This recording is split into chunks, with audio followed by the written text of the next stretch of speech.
Bernanke admits on video, which we're about to see, that the Federal Reserve caused the Great Depression. The Federal Reserve contributed to the Great Depression in a couple of ways, and it was very, very severe. Unemployment reached about 25% in 1932, and it was not until World War II began in 1941 that the economy really began to fully recover. He literally tells us, we weren't done with you yet, so we kept you in a depression until we had to finance a world war. Also, again, still talking his own book. What are the things they did wrong? Oh, what we're doing right today, which is we're printing money faster.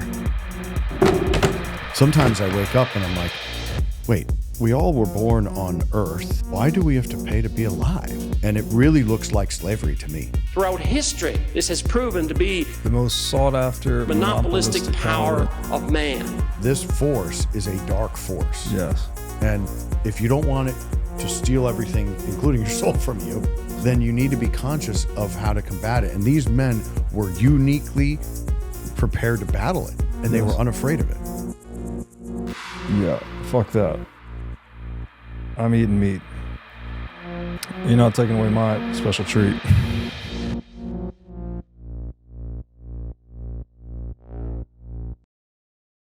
So let's play that pinned tweet video. Then I'm gonna read the thesis, and then I'll throw it to you. What is money? Oh, as you know, that's my favorite question. For politicians, money is power. They always crave more. But because they don't actually produce anything, they've got limited ways to get it. What's the end purpose of the devaluation of money? The core to the answer of what it is an understanding of what a cartel is. Throughout history, this has proven to be the most sought after monopolistic power of man. It is the main weapon used by the United States to preserve its power across the world. They'll accuse the U.S. government of making money out of thin air. Maybe we do, but we're the U.S. government. Bro, what are you talking about, man?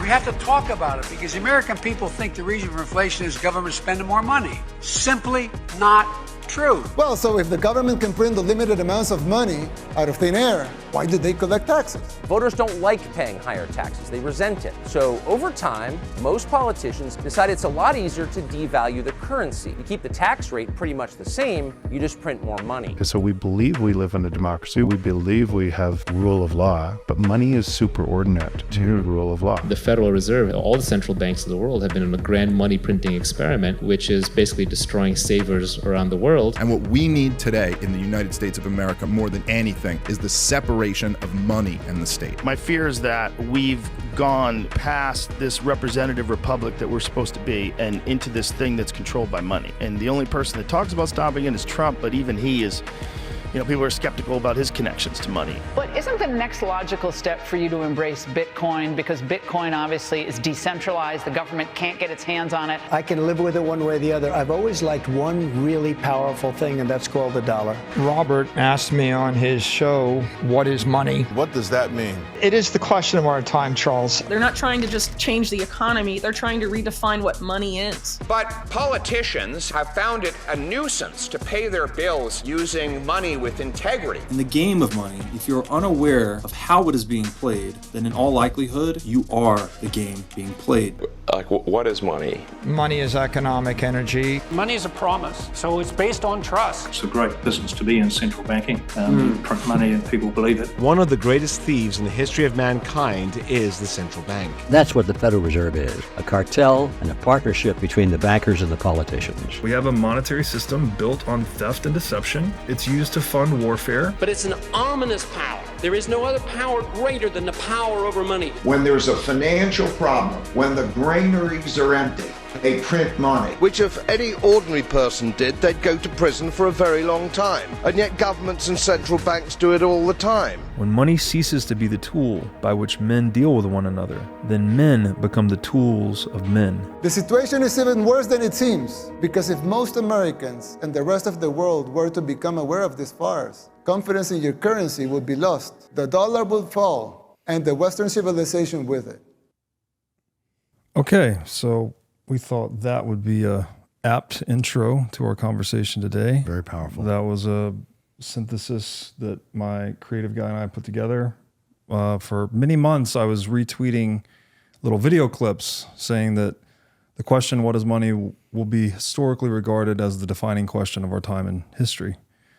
And we compiled all those clips into that little video.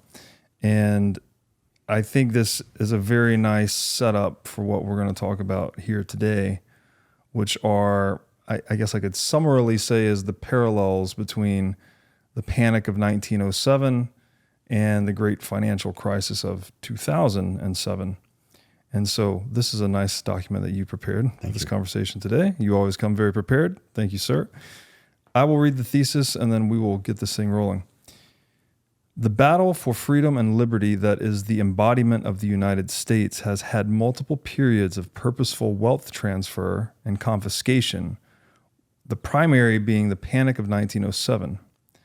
Both wars of 1776 and 1812 were wars against the central banks, and with Andrew Jackson's successful curtailment of another central bank officially called the Second Bank of the United States by vetoing a bill to recharter it after a brief credit contraction in 1837, commonly referred to as the Bank War.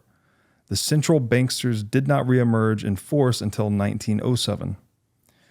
Further, does our Constitution grant Congress the authority to create a central bank in the first place? The Panic of 1907 is extremely important as it was created and utilized to usher in the Aldrich Plan, which is the Federal Reserve Act of 1913. So that has a lot of, let's say, jargon and specific events in it. A lot of people that watch the show are probably familiar with many of these things, but how do we, this is such an important, it's like the most important thing in the world, as hopefully the video is making the point, and hopefully this conversation will help people to understand, how do we start to demystify the game that is actually being played here so that people can understand how not to be played? You know, it's a great question. And I'm super honored and humbled to be doing this with you. I think relitigating, rehashing, and giving rebirth to the evidence that we have as American citizens of our own history, and as Mark Twain said, history rhymes, it doesn't repeat itself, will very much help people deal with, frame, and really kind of take in what's going on now and what the plan is for Agenda 2030, for example, right? And so I read all of this history as an 18 and 19-year-old, and then reread it as an adult and had two different outcomes, right? Because when you're first reading it, or when I was maybe 19 or 20 reading it, I'm like, oh, just memorizing dates, understanding who said what, who was the secondary evidence of the time to substantiate the first witnesses, regurgitation of the words that were spoken at the time. I've always been a skeptic and contrarian, so never trusted only firsthand accounts, right? You want multiple pieces of evidence. But reading it as an adult, you understand this has been a centuries-long plan, executed one component at a time, and that each quote-unquote panic or pandemic or travesty, war, right, has been utilized for specific means and methods to remove property rights, confiscate wealth, and transfer assets and wealth directly. And why the Panic of 1907 is so important is because it was utilized to essentially fearmonger politicians into backing the Aldrich Plan, which you would argue is the third bank of the United States. Now, this one's private, right? Before the previous iterations, Treasury owned 20% of the first bank of the United States and the second bank. And it's really to understand why they wanted this power so bad, is to analyze this period. The most sought after monopolistic power in the history of man, I think, is what Ron Paul said. I mean, that just gives me chills hearing you say it. And obviously I've heard Ron, the good doctor, say it many times. And I think it really frames, that we only have property rights in Bitcoin and physical gold. Yeah. And that's one of our only ways to express ourselves, within our own rule of law for our families. Yeah. And then B, we have to understand law We have to understand banking. We have to understand asset forfeiture, eminent domain. We have to understand all of this. Like this is timely because we're seeing the eminent domain and asset forfeiture all over North Carolina. It's attempting to occur on the Florida West Coast now. And without our full understanding and command of the subject matter of the last few hundred years of American history, which in our entire existence has been fighting this force, then we're just going to go the way of Rome, the way of Babylon, and the West is lost. So it has very big significance to right now. You said something before we started recording that you could almost define the entirety of U.S. history as the resistance against the implementation of a central bank. That even the way the Constitution was written was to be or set up as a constitutional republic, right? So there's an enumerated list of things that government can never do. And I'll defer to you on the specifics, but what was it about? Basically, it was designed to be a decentralized mode of governance that could not be centralized and corrupted. A major component of that was not having a central bank, because a lot of the reason for coming to the U.S. was to escape the tyranny of the Bank of England, obviously. So there had been lessons learned through that process. What was it about the U.S. Constitution that failed? I mean, it was designed to be and remain decentralized and not have a central bank. You mentioned that it took 3 attempts to get the central bank in. So, like, where did we go wrong? I think largely the rights and freedoms enumerated in the Constitution and the processes, the tricameral system, largely didn't fail. It's humanity that failed and our inability to enforce it, because even Andrew Jackson challenged the legality and constitutionality of a central bank. And because the Supreme Court at that time was bought and paid for by this interest, they ruled that it was constitutional. So I would make a distinction between whether it's the documents, contents, and infrastructure that failed versus just pure humanity. Because you go from then to now. I mean, it's laughable how much they step on the Constitution every day that they possibly can, they being politicians. Like it largely is almost out of the hands of the central bankers, as active and direct as it was then, right? You had Frank Vanderlip, who conveniently was related to the Rockefellers, right? Who then ushered in laws to where the banks didn't have to follow the federal laws, and then poof, 5 years later, there's the Aldrich Plan, which was the Federal Reserve Act. Why did they call it the Aldrich Plan? Because they couldn't sell the Federal Reserve Act to the politicians. And then they did it December 23, 1913. Nobody's there to even vote on it. So like then you back that out to then understand what they did between Andrew Jackson largely doing all of us a favor, getting rid of the central bank at his peril. The media, which was owned by them now, or then as it is now, you know, the credit was contracted on purpose out of the Bank of England. Trade and commerce declined. They tried to come at Americans 3 ways from Sunday to not allow them to vote for Jackson a second time because they knew it would be the death knell. But the common agrarian citizen of America had too much honor and pride to go down that route. And they knew, okay, it's almost like we're putting our bootstraps on. Jackson's got our back, and we're going with him because we all agree that this is not for us. Yeah. So what the common agrarian man, they understood then the risk perhaps of central banking. They knew a little bit more about the nature of money at the time. Like, tell me about that. So they were buying into Andrew Jackson like as their leader to resist this implementation of a central bank.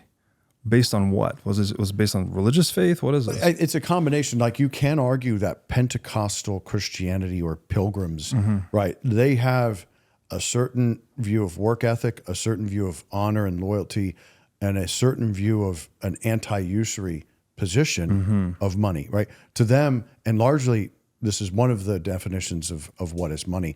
To them, money was just a transactable modality of labor. Yeah. Right. And I think that's a good base layer understanding of what is money. So they knew that, okay, the War of the Roses, the 30 Years' War, the 100 Years' War, the Napoleonic Wars, it was all financed and money made on both sides. It was never really about just a pure land grab or pure ag grab or technology. It was always to confiscate wealth. So I think they had that awareness coming over to the States. They fought both the same generation. This is key because when you're looking at generations set up by four turnings, fought the Revolutionary War. You have the first generation Americans, and then second fighting 1776 and the War of 1812. Right. Largely, why the globalists hate Russia is for their assistance to the United States in the War of 1812, which the history books now bill it as kind of like the French and Indian Wars Part 2. But no, it was a war against the central banks again. So I think you have one generation removed from those men that fully understood what the battle was about. Largely, there was a lot of sacrifice to get there, and they weren't just going to go quietly for ease, comfort, and luxury. Right. And that's why America, was pushing west and settling and had monstrous GDP growth. These are the hard men that created good times. Basically. That's it, man. Yeah, I mean, so obviously the War of 1776 is the American Revolution from England.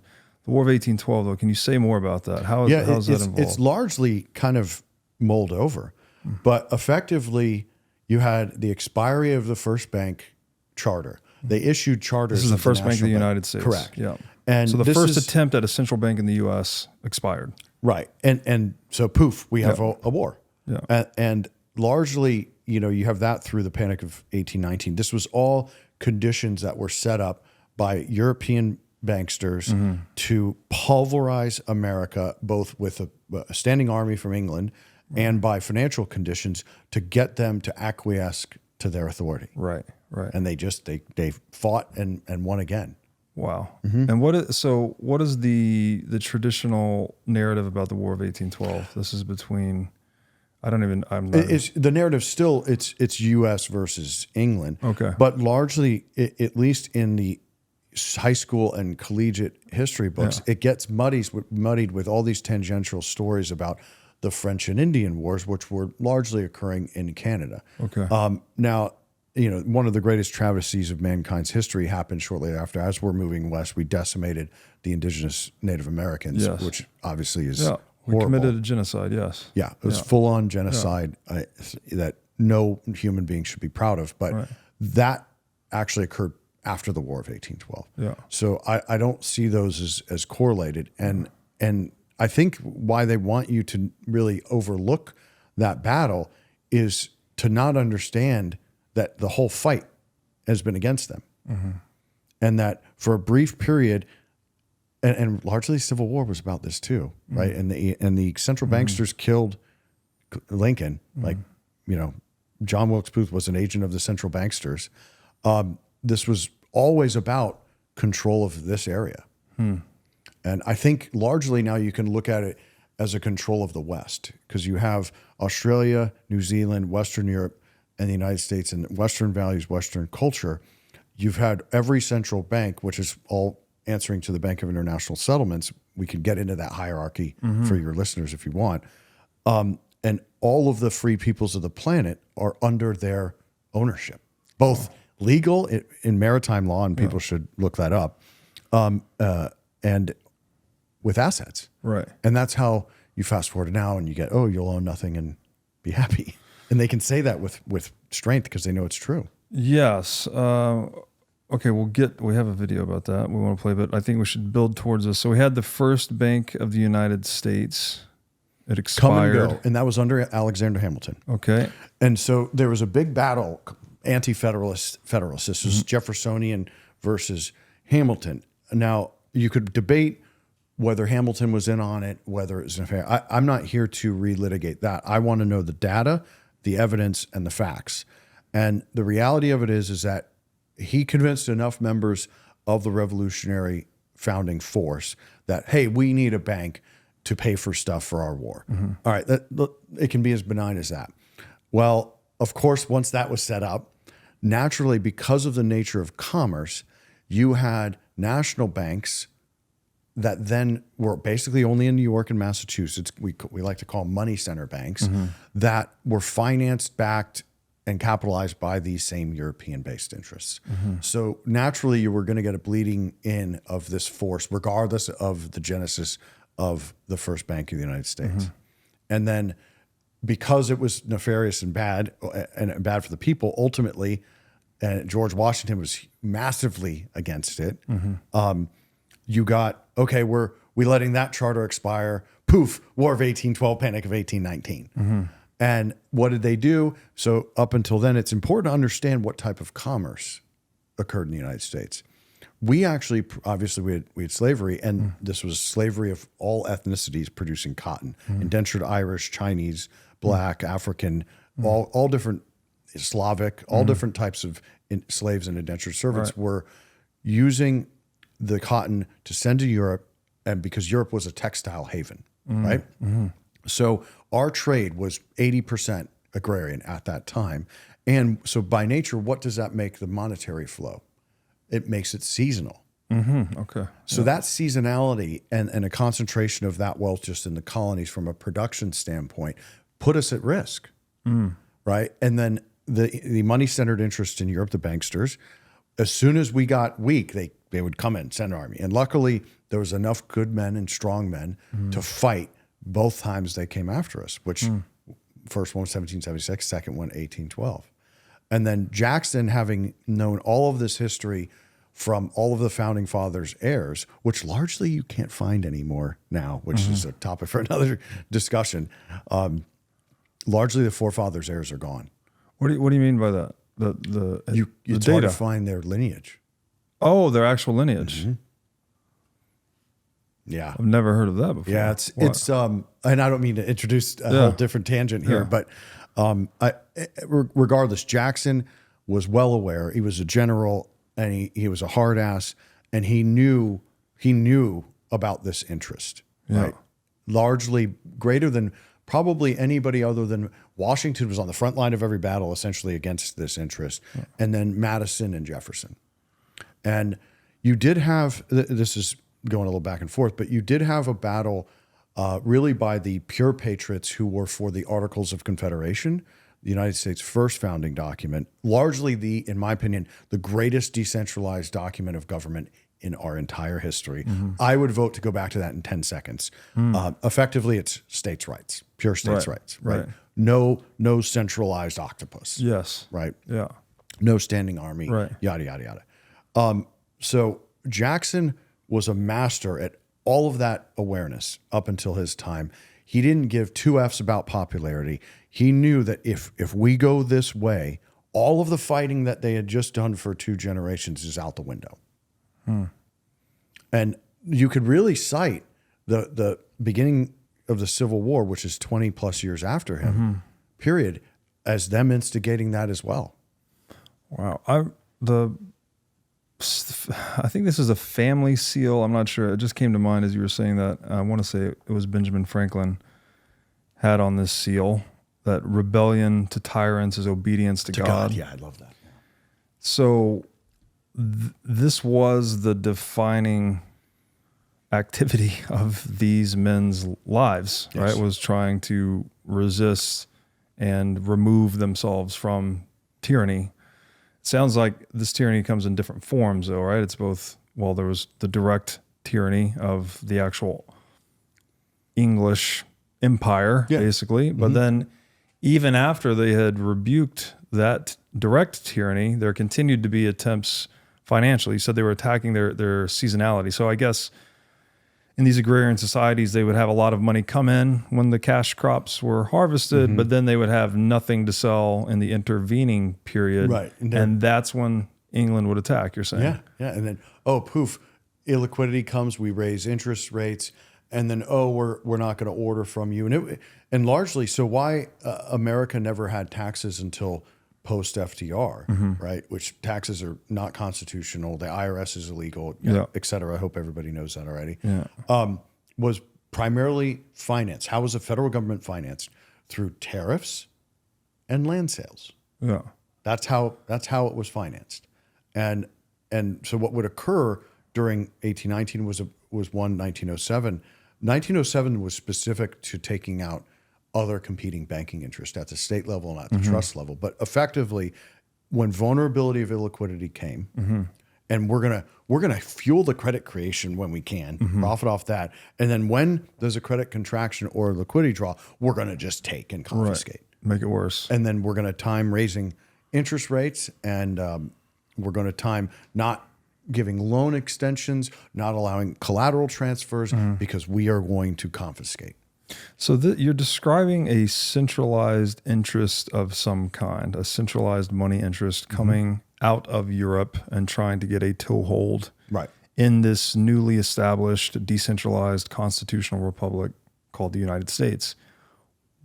Can you say more about what that, like, is there a label we can put to that centralized money interest, or is this just certain people that were in power at the time? I mean, it's still in power now. It is the central bankers, right? Okay, so the shareholders of central banks, basically. Yeah, and largely today, you know, you can break it down to the few banks that own equity in it in the United States, like J.P. Morgan, B of A, Bank of New York Mellon, et cetera. And then there's the 6 families at the top, and there are various subsidiary families, and then the organizations below them. But essentially, the Central Bank of Central Banks, Bank of International Settlements, set up in Basel. The very first modern-day central bank is the Bank of England, set up in the 16th century, and then overtaken by the Rothschilds famously after the Battle of Waterloo. And largely since that moment, every single war, proxy or other, world or other, has been a banker's war. Smedley Butler has a famous book on this. He calls it War's a Racket. And it is not a battle just over things or a battle over philosophy or ideology. It is always a battle over the assets themselves and then the ability to control. Because they can print the money. And Nathaniel Rothschild famously said, "I care not who is king. I only want to control the money supply." That's not the pure quote. Yeah, he said something like, care not who makes the laws, just give me the power to issue a nation's currency. Yeah. Give me the power to issue a nation's currency. I care not who makes its laws. Something like that. And he's correct. Which goes at what Jeff Booth said in that video, that money is superordinate to the rule of law, which it is, because the rule of law exists to serve private property. The whole rule of law grounds out in private property, and money is the most powerful form of private property. Basically, it gives you recourse to buy any other form of private property that anyone can produce. So yeah, money is the game, right? It's the meta game in a way. And it's driving all of these things. It's the meta medium, right, for the game. Like the game of life is protect, provide for your family, hopefully lead a legacy, and then try to make better and better decisions to enhance your freedom of choice, right? And through larger capital. I mean, if we didn't have the central banks, this would be a lot easier process. Right? Because sometimes I wake up and I'm like, wait, we all were born on Earth. Why do we have to pay to be alive? Right? That's a really fundamental question that as I get older, I keep asking myself, like, how have they compartmentalized everything to charge for existence? Right? I mean, it's largely very modern day, not like it was. And it really looks like slavery to me. And there's a quote in those notes from George Washington about that, and John Adams. Like, John Adams said, there's 2 ways to conquer a country, one by sword and the other's by debt. Yeah, absolutely. And in Bitcoin, we often dream about the idea of forming citadels, which are independent, self-sovereign communities that have their own energy, food, and water resources. Today, that dream is becoming a reality at the farm at Okefenokee.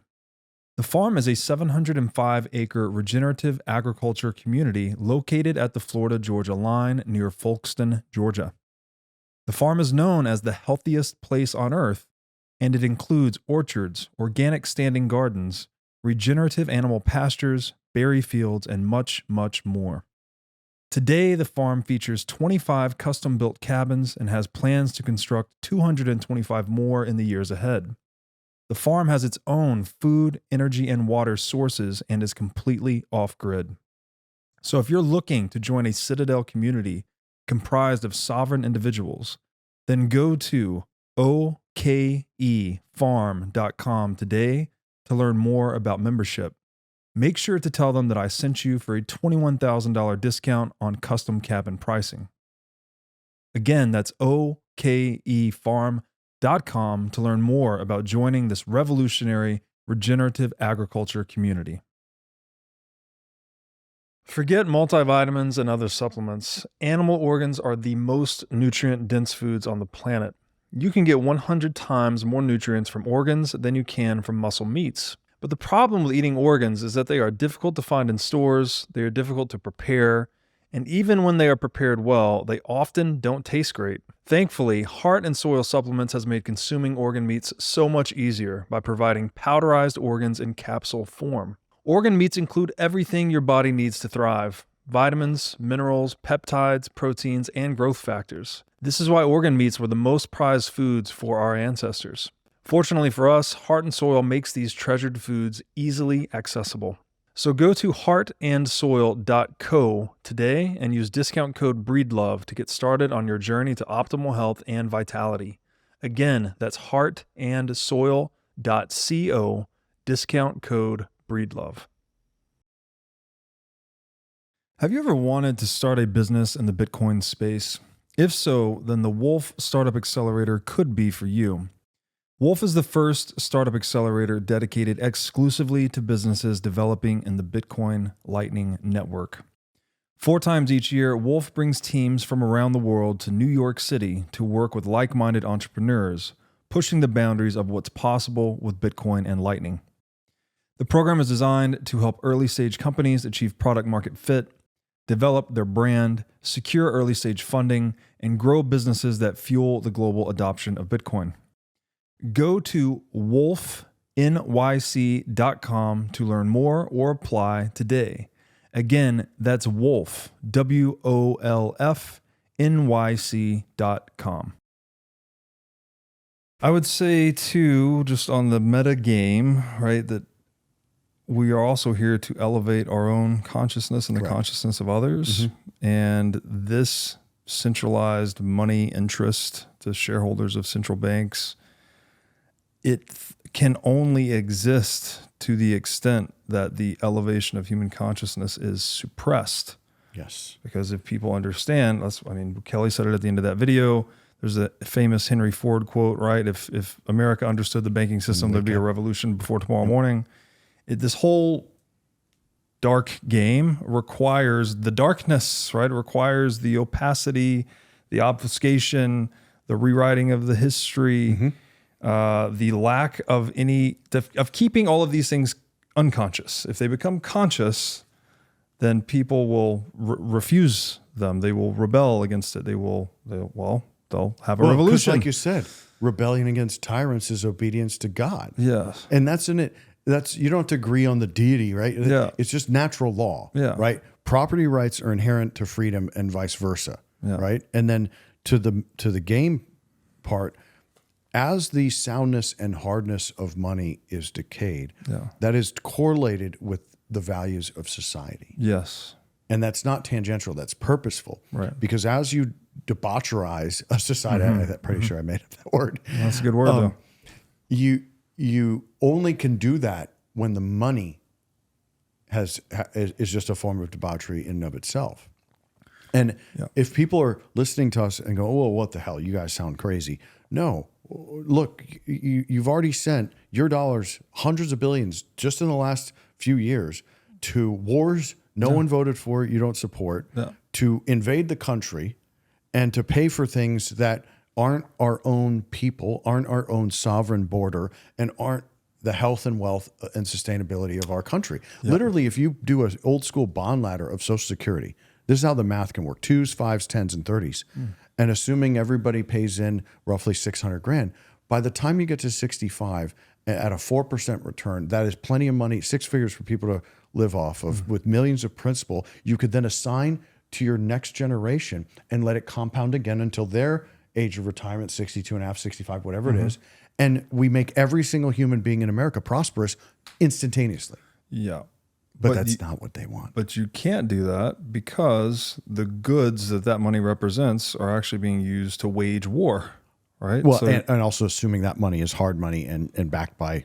That's what I'm saying. Yeah. The money. But I'm saying I'm pointing out the solves that are so simple once money is sound and hard. That's right. Yeah, all we're saying with hard money is money that does not steal from you. Correct. Right? It cannot be printed to siphon away your purchasing power or your time preference, or your time to go and wage war or fund propaganda, fund psyops, fund all of this nonsense, right? Mm-hmm. And this is that almost spiritual connection that we're always trying to tease out in these conversations, is that the integrity of the money supply it closely parallels the moral integrity of the society that uses it. Right. And John Adams correctly said, a republic if you can keep it, right? To the woman who asked him after they signed everything. And it is what it is. Like, this may just be, the Matrix, and we're going to, reap what we sow here. But I think it's hard to appraise a situation without understanding there's been a specific and directed interest to confiscate property rights, to debaucherize money, and to render a population unconscious, largely useless to themselves, and not have the skill set or the awareness to combat it legally, spiritually, and or physically. Yeah. And that's why we are extraordinarily lucky for this. And you're indicating to your Satoshi yep. shirt with a big happy face with two B's for eyes. We are lucky that Satoshi did what? Gave us an alternative to this. That unselfishly, and I do want to read that Andrew Jackson quote. Yes, we will read it in its full. But we're not going to skip ahead yet. But I just want to hear one comment on Satoshi. I know we're jumping ahead, but yeah. So to me, one of the most beautiful things, separate the economic system built on Bitcoin's blockchain, right? The rules of it are unbelievable. So one thing that I think resonates with me on the spiritual or metaphysical realm is that you don't know who, what, how, when, why. And let's say it was one, I believe it was more than one. It was a consortium of folks, the cypherpunks, yada, yada, yada, that would include a few names that I know you know.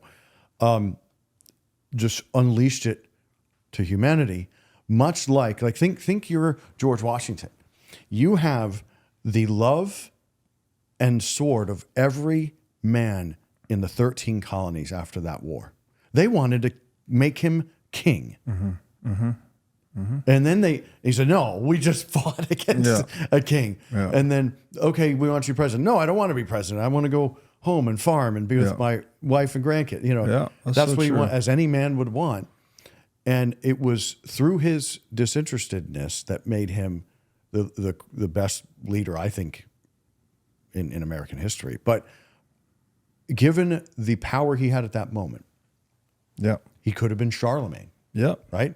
Everything in America's mind. And we would have an entirely different history on the whims of one man. And that's an incredibly harsh reality to understand. That was obedience to God right there. Right? That this man's deep. We actually don't give him enough credit. No, we really often hear of Marcus Aurelius cited as the only living philosopher king. The only philosopher king that ever lived.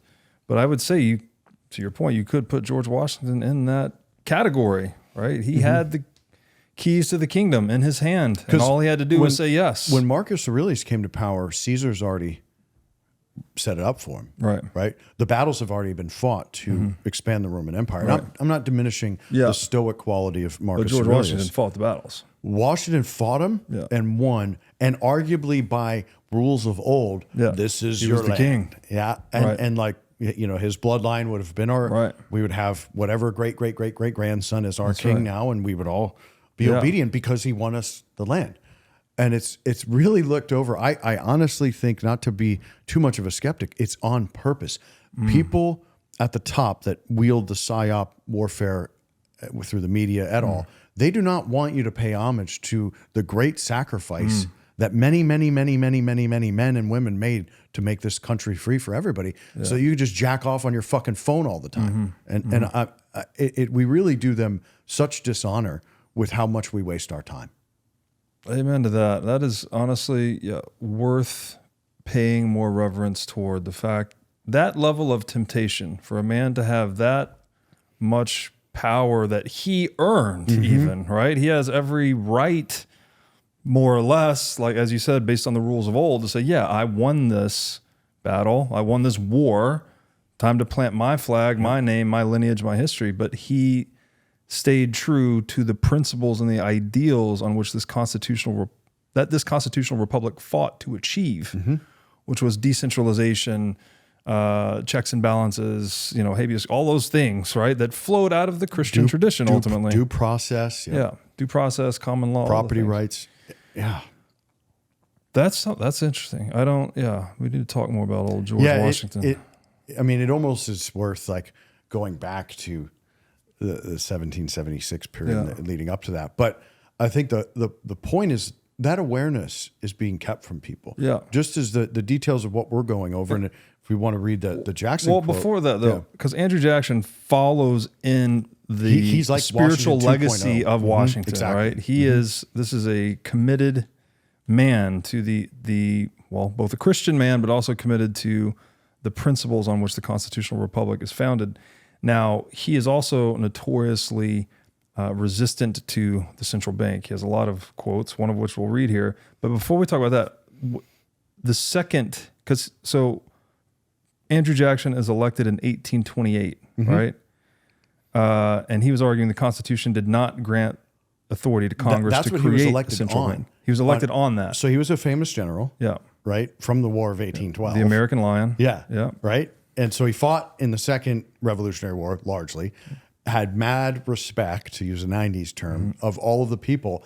And then his slogans were that of being against the central bank and saying, it's not, our Constitution would never allow this. Elect me, I'm going to get rid of the bank. That was it. And then it's really fascinating to find the counterpoints to that, especially after he vetoed, because they just went after him 3 ways from Sunday.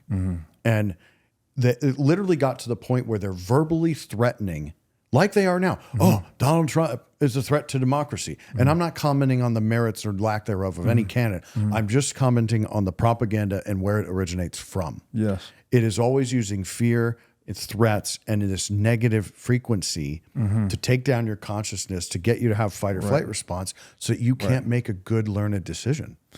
Amen. Yeah, these are men that were fighting for the elevation of human consciousness in a real way. And not only fighting for it, but exemplifying it and embodying it, as you said with George Washington, refusing to be king, right? He is living his philosophy at that point. It's more than just talk and words on paper. He's demonstrating it through action. And then Jackson also was challenging the constitutionality of the central bank. Well, I guess on both constitutional grounds and philosophical grounds. Yeah. So he ran on the constitutional, but he challenged it philosophically. Yes. And that's why, like this, I know it's a long-winded quote. It's a long quote, but I will read it in honor of this great man. So he said, "It is to be regretted that the rich and powerful too often bend the acts of government to their selfish purposes. Distinctions in society will always exist under every just government. Equality of talents, of education, or of wealth cannot be produced by human institutions. In the full enjoyment of the gifts of heaven and the fruits of superior industry, economy, and virtue, every man is equally entitled to protection by law. But when the laws undertake to add to these natural and just advantages artificial distinctions, to grant titles, gratuities, and exclusive privileges, to make the rich richer and the potent more powerful, the humble members of society, the farmers, mechanics, and laborers, who have neither the time nor the means of securing like favors to themselves, have a right to complain of the injustice of their government. There are no necessary evils in government. Its evils exist only in its abuses. If it would confine itself to equal protection and, as heaven does, it rains, shower its favors alike on the high and the low, the rich and the poor, it would be an unqualified blessing. In the act before me, there seems to be a wide and unnecessary departure from these just principles." I mean, so that's like biblical level writing. He said that in 1832. Yeah. Does it not resonate right this moment with the wealth divide larger than ever in history? Back to the game thing, right? Yeah. For me, it's this, he compares it to heaven, right? That it rains and showers its favors alike on the high and the low, the rich and the poor. looking for that set of immutable rules that are universally applicable and inviolable for all human beings. Ultimately, the rule of law, but it grounds out in private property, right? Like, how do we perfect private property for the whole, in this case, of the nation, but ideally, I would say probably of the human race, and if he's getting into his Christian views. And, well, I mean, I would say this is an excellent argument for Bitcoin, too. He's basically predicting it in a way. He's predicting it in 1832. Yeah. Because Andrew, General Jackson, you're conscious of what one, if not the only and main problem is the money-centered interest of the protected class, right? Okay, well, they didn't know yet the means with which to solve for that, right? Because even under gold standard, you still had these asset forfeitures, asset seizures, collateral seizures, property rights violated, all related to, away from specie, which is technically the silver and gold backing of the notes and the currency, that it's still anchored to gold. It wasn't able to protect people from its misuse, and not the misuse of gold, misuse of money.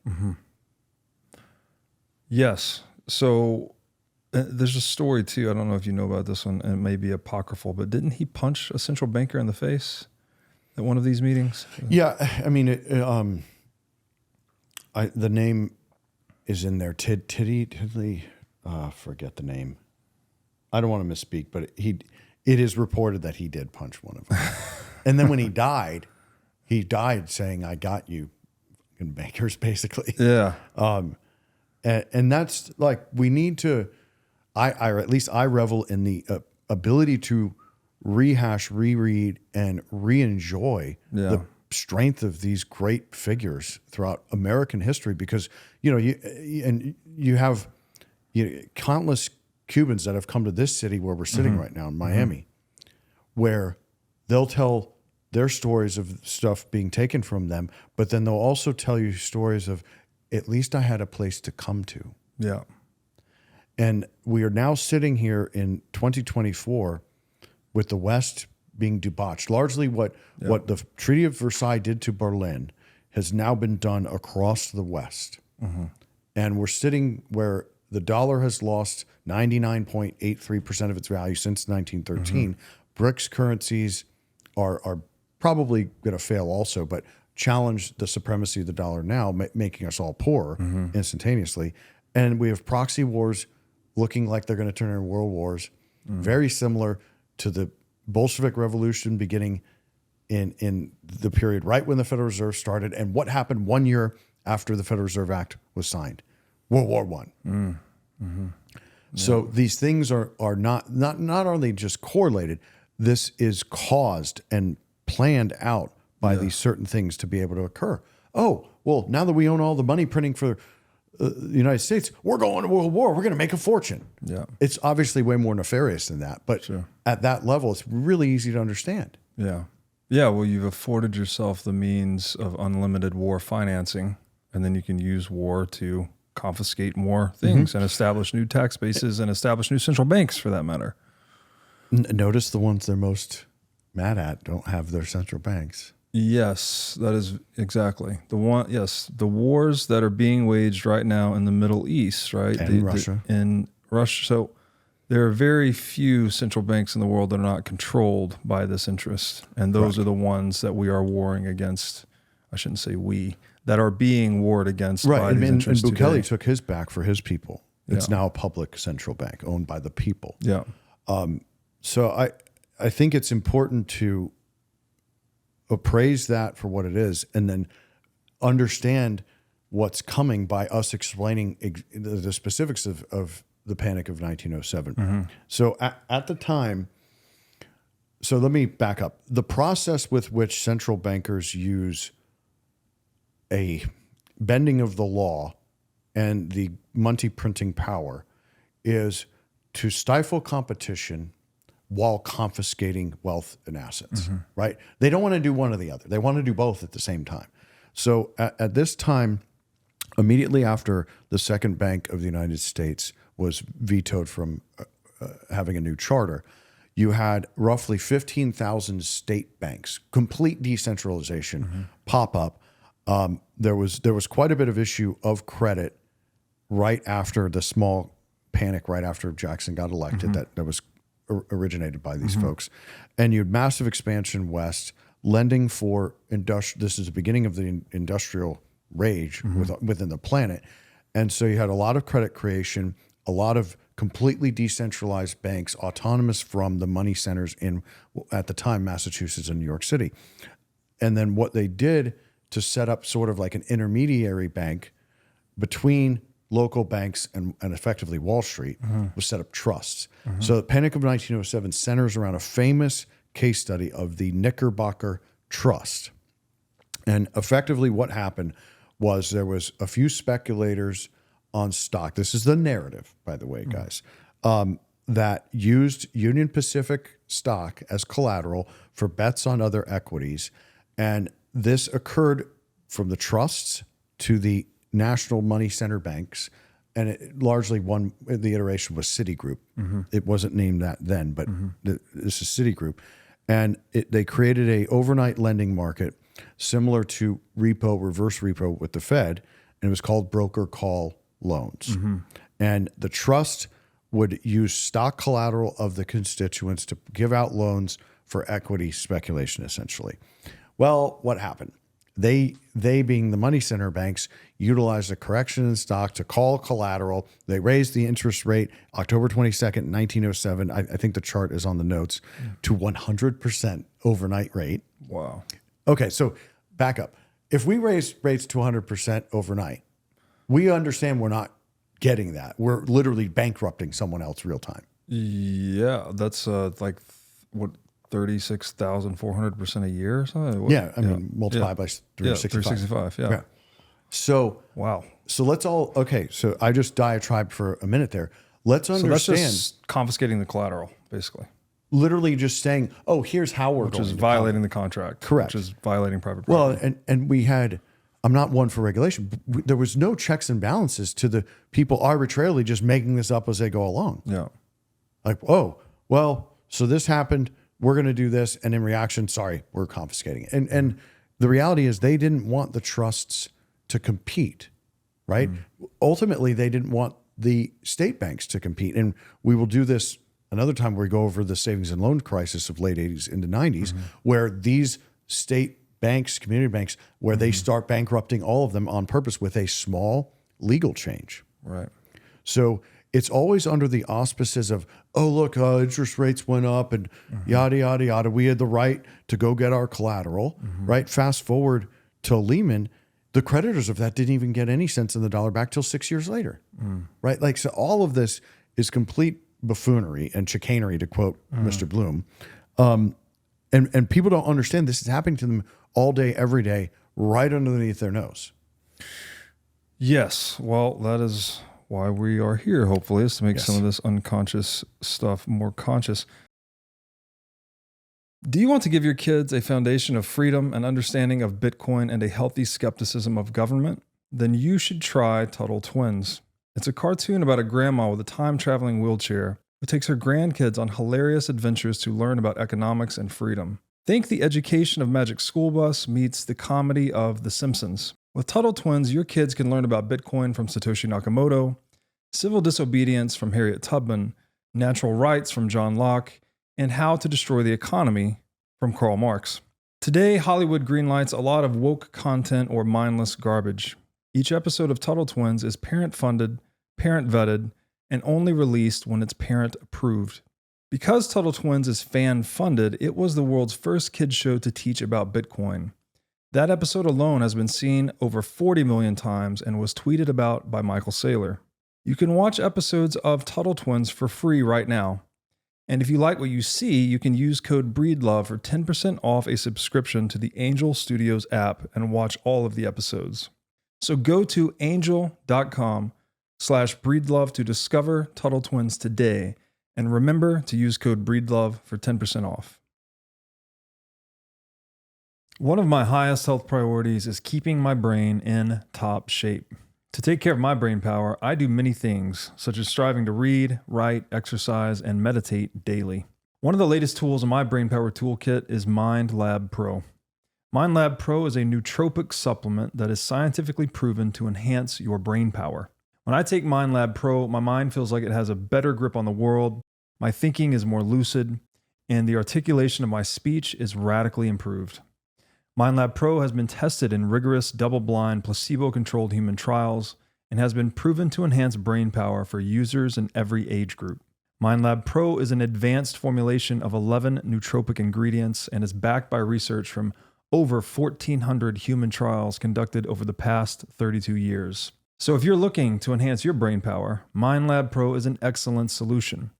Go to mindlabpro.com/breedlove to start enhancing your brain power today. Again, that's mindlabpro.com/breedlove. Kalshi is the first legal prediction market in which you can bet on the outcome of any future event that you're interested in, such as the US presidential election, inflation rates, or when the next version of ChatGPT will be released. Let's say you think Trump will win the US presidential election, and let's say the market is pricing his odds of winning at 50%. So you can then buy 100 shares of a Trump victory at 50 cents each, so that would be $50 for 100 shares. And if you're right, you will get $100 back and double your money, but you could also sell early. If Trump's odds of winning went up to, say, 70%, you could sell for 70 cents each and lock in a $20 profit. And even if you don't want to trade, you can go and just watch the live odds to see who is more likely to win the race. And Kalshi has hundreds of markets just like this for you to go and play in. So go to kalshi.com/breedlove today to start playing in this predictions market. The first 500 traders who deposit $50 will get a free $20 credit. Again, that is kalshi.com, kalshi.com/breedlove. So we had the expiry of the first Bank of the United States. Right. Do we now talk about the second Bank of the United States? Where does that play into the picture? I think it's mainly showing that the powers have always been going after the purse of the United States. Yeah. Even that second one was sold to the politicians of that time. Mm-hmm. We need this. It's going to stabilize. It's always for good. It's going to stabilize currency, stabilize the credit markets. There won't be any more panics. It's always under the auspices of that. But they constantly use the cartel, as G. Edward Griffin calls them. The cartel uses sleight of hand, right? It's hard to distinguish who actually believed that at that time between 1812 and 1819, right? Because I'm reading the works of others or the firsthand quotations of the people in power at that time. I don't honestly have a way to purely fact check that. Sure. So I just want to disclose that. But what we can understand is kind of the macro view. Yeah. The macro view is we're going to use fear to control you so that we get the money printing ability. And what happens with the second Bank of the United States? It also expires or goes away. And that's the charter that Andrew Jackson vetoed. Okay. So the renewal of the second Bank of the United States charter is the actual charter he vetoed in his second term. Got it.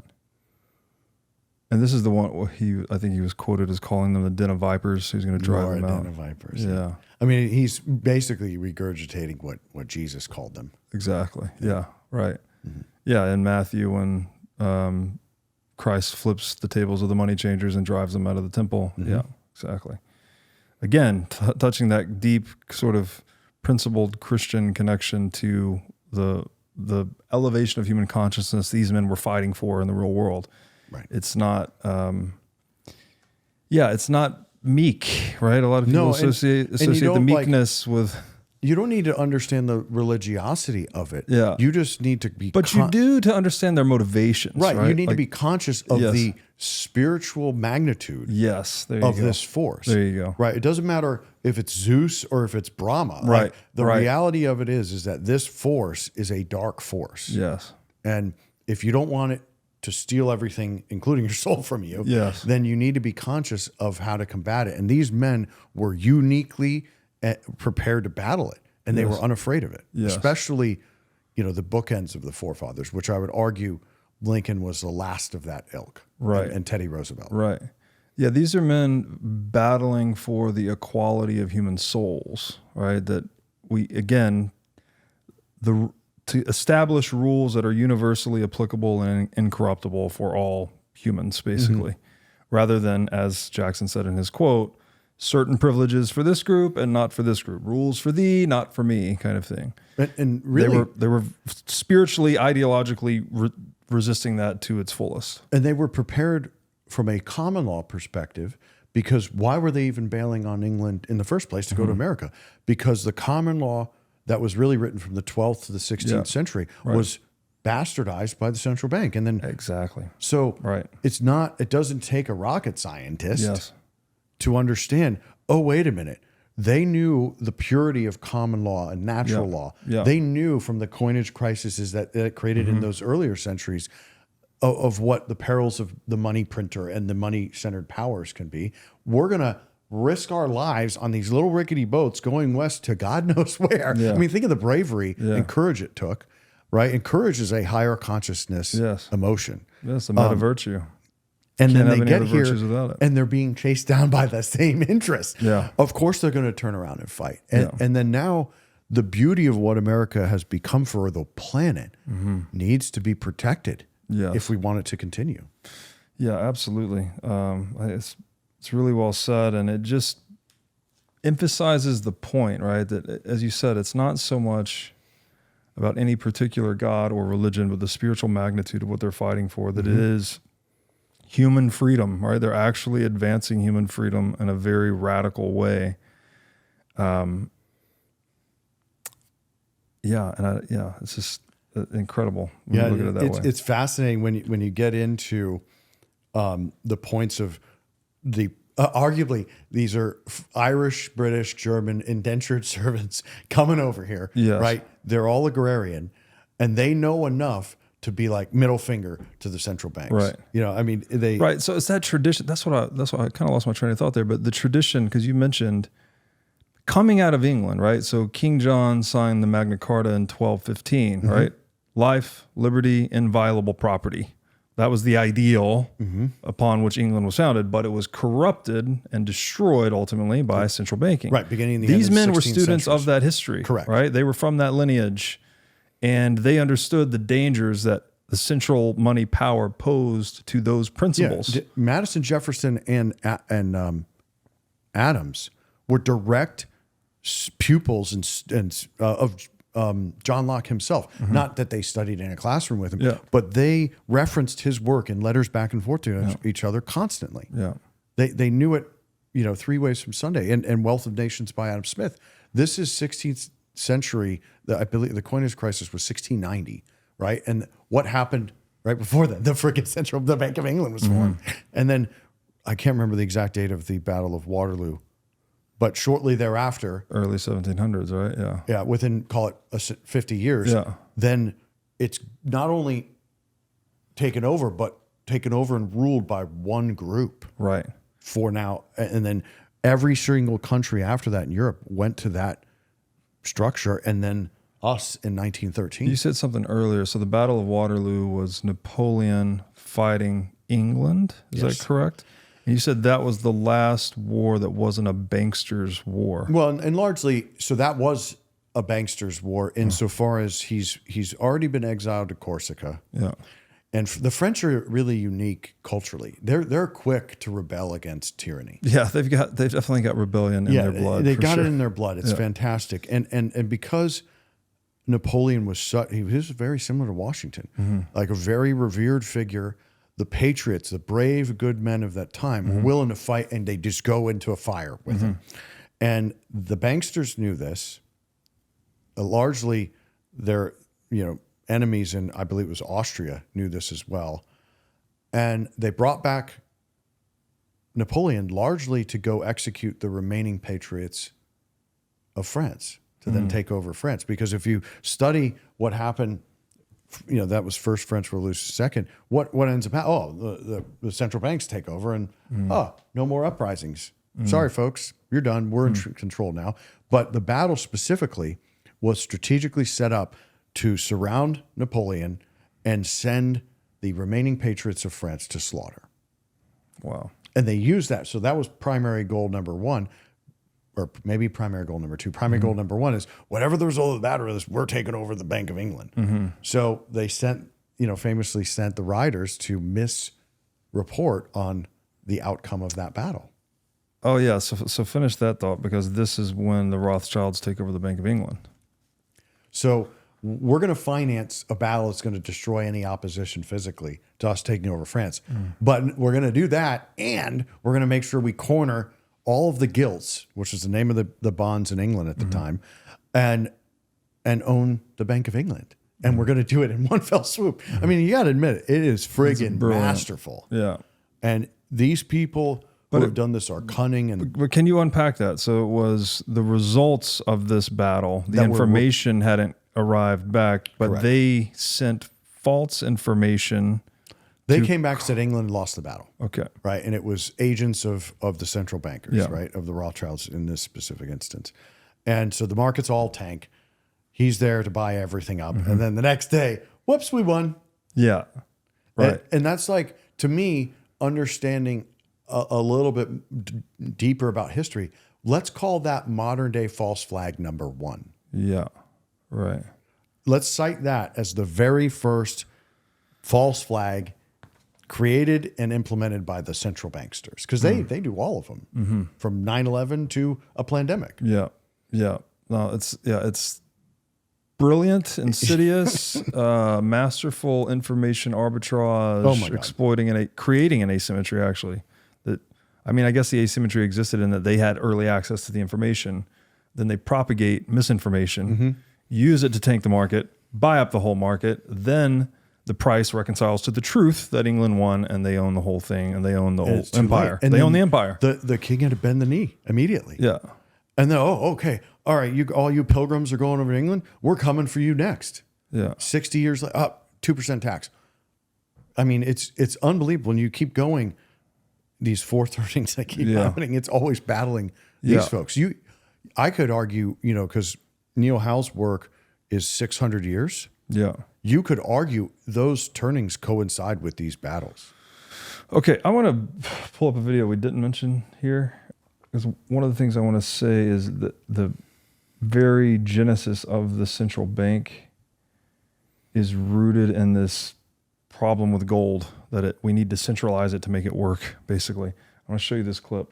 It's from a film. This isn't an actual person. This is an actual Rothschild, but this is, I think you could perhaps reduce the entire problem of central banking to a technical flaw in gold, and that is that gold is not portable. So we have to put all the gold in a vault and issue a portable paper note on top of it so that we can transact across space more easily. But when you put all that power in one place, you get a very corrupt institution that grows up around it. So I want to play this video. And that is fractional reserve. Work and strive for money. Money is power. Money is the only weapon that the Jew has to defend himself with. Oh, Mama. Come, I must speak with you. All of you.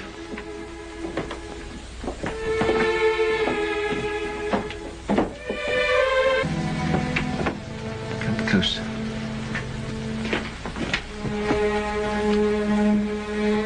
Much money is lost through sending gold by coach from one country to another. In times of war, it is seized by the enemy. In times of peace, by thieves. You are 5 brothers. I want you each to start a banking business in a different country. One to go and open a house in Paris, one in Vienna, one in London. Choose the most important centers. In your day, there will be many wars in Europe. And nations that have money to transport will come to the Rothschilds because it will be safe. You must stand by one another. No one brother must be allowed to fail while another brother succeeds.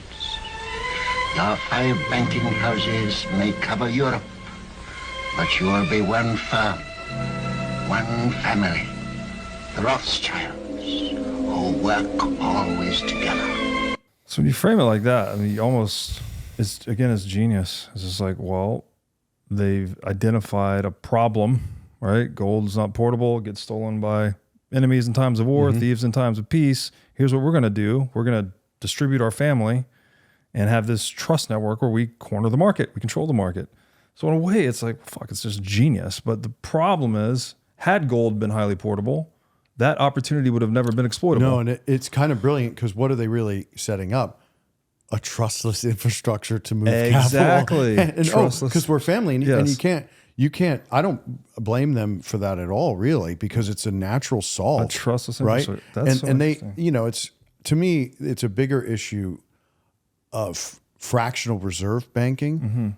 Of course, they invented which too. Automatically occurs when you, because it doesn't have to. It doesn't have to, but the temptation is so overwhelming that no one ever resist it. It used to not be legal in most religions. Yeah, I don't think it's legal by law either. If you have actual contract law, it's a violation of contract. And we could all collectively agree to a 50% reserve bank. I mean, there are full reserve banks throughout the United States now, even in Florida, that are just depositor banks. Yeah, it's just they're not going to pay for a marketing campaign. Yeah, but the thing, what I grabbed out of that video, the skeptic that I am, is that okay, well, clearly the Rothschilds are just the front men because there's other families higher up. I mean, there's the Orsini and there's others, right? But they're the ones that everybody knows their name and they're out front. The head of the central banking maybe management team, right? Because this darkness goes all the way back to Babylon. Like if we really want to dive in to the history of it, it goes way before them. I mean, I'd love to learn more about that. It's actually called, people could search this phrase, Babylonian money magic. Okay. And that was effectively the first terminology for fractional reserve banking. And then you can study, okay, the gold receipts, Knights Templar, the Crusades, and how we'd put it here and then we're taking a receipt for it there. And largely the banking dynasty, Orsini and Medici out of Venice, because they were such huge merchants, they used, we're going to hire the Knights Templar or the military of England or France to guard our gold, or take the receipts or notes that were backed by the gold, because as commerce, both the velocity of it and the diversity of it grew, you needed ways to transact. And they brilliantly solved a lot of that problem. Now, ultimately, you don't see a modern day diversification of distribution of those bank houses anymore. They all answer to the Bank of International Settlements. So it's a monopoly at this point. And that begs the question, do we even have any sovereignty if there's a monopoly over everybody's money and only Iran, North Korea, Russia, China, or don't have a central bank under the system, which is the rails with which for people to question is the SWIFT system. Yeah. Right. And what recently happened in Russia, they confiscated hundreds of billions of 600 billion of arguably the taxpayer of Russia's money, which they're not just like we're not to blame for the genocides and the proxies that the U.S. military does with our money. Yeah. The Russian people aren't to blame for whatever shenanigans Putin does, right? Yes. Blame. It's a hard word. Because it is. Once you have the awareness of this, you kind of are to blame if you don't take your purchasing power out of that system. This is something I struggle with all the time because I still hold dollars. I spend my career talking about the problems holding your purchasing power in dollars. Implicitly blamed here. I mean, largely after speaking about like the consciousness, like anybody can search the Knickerbocker Trust debacle, right? This is literally just stealing right in front of everybody's eyes. No one has the power to litigate it back then, and they're too poor. They want to be. They go back to their farm and they take it on the chin, right? Here, it's like, wait a minute, we all want to be better, but we don't know how to be better. Bitcoin gives us an outlet, right? But then the real challenge is at the government formation docs. Yeah. I want to tie this into something you just said. Because you said in that video, what you observed was them creating a trustless infrastructure to move purchasing power around, right? Because they are a family.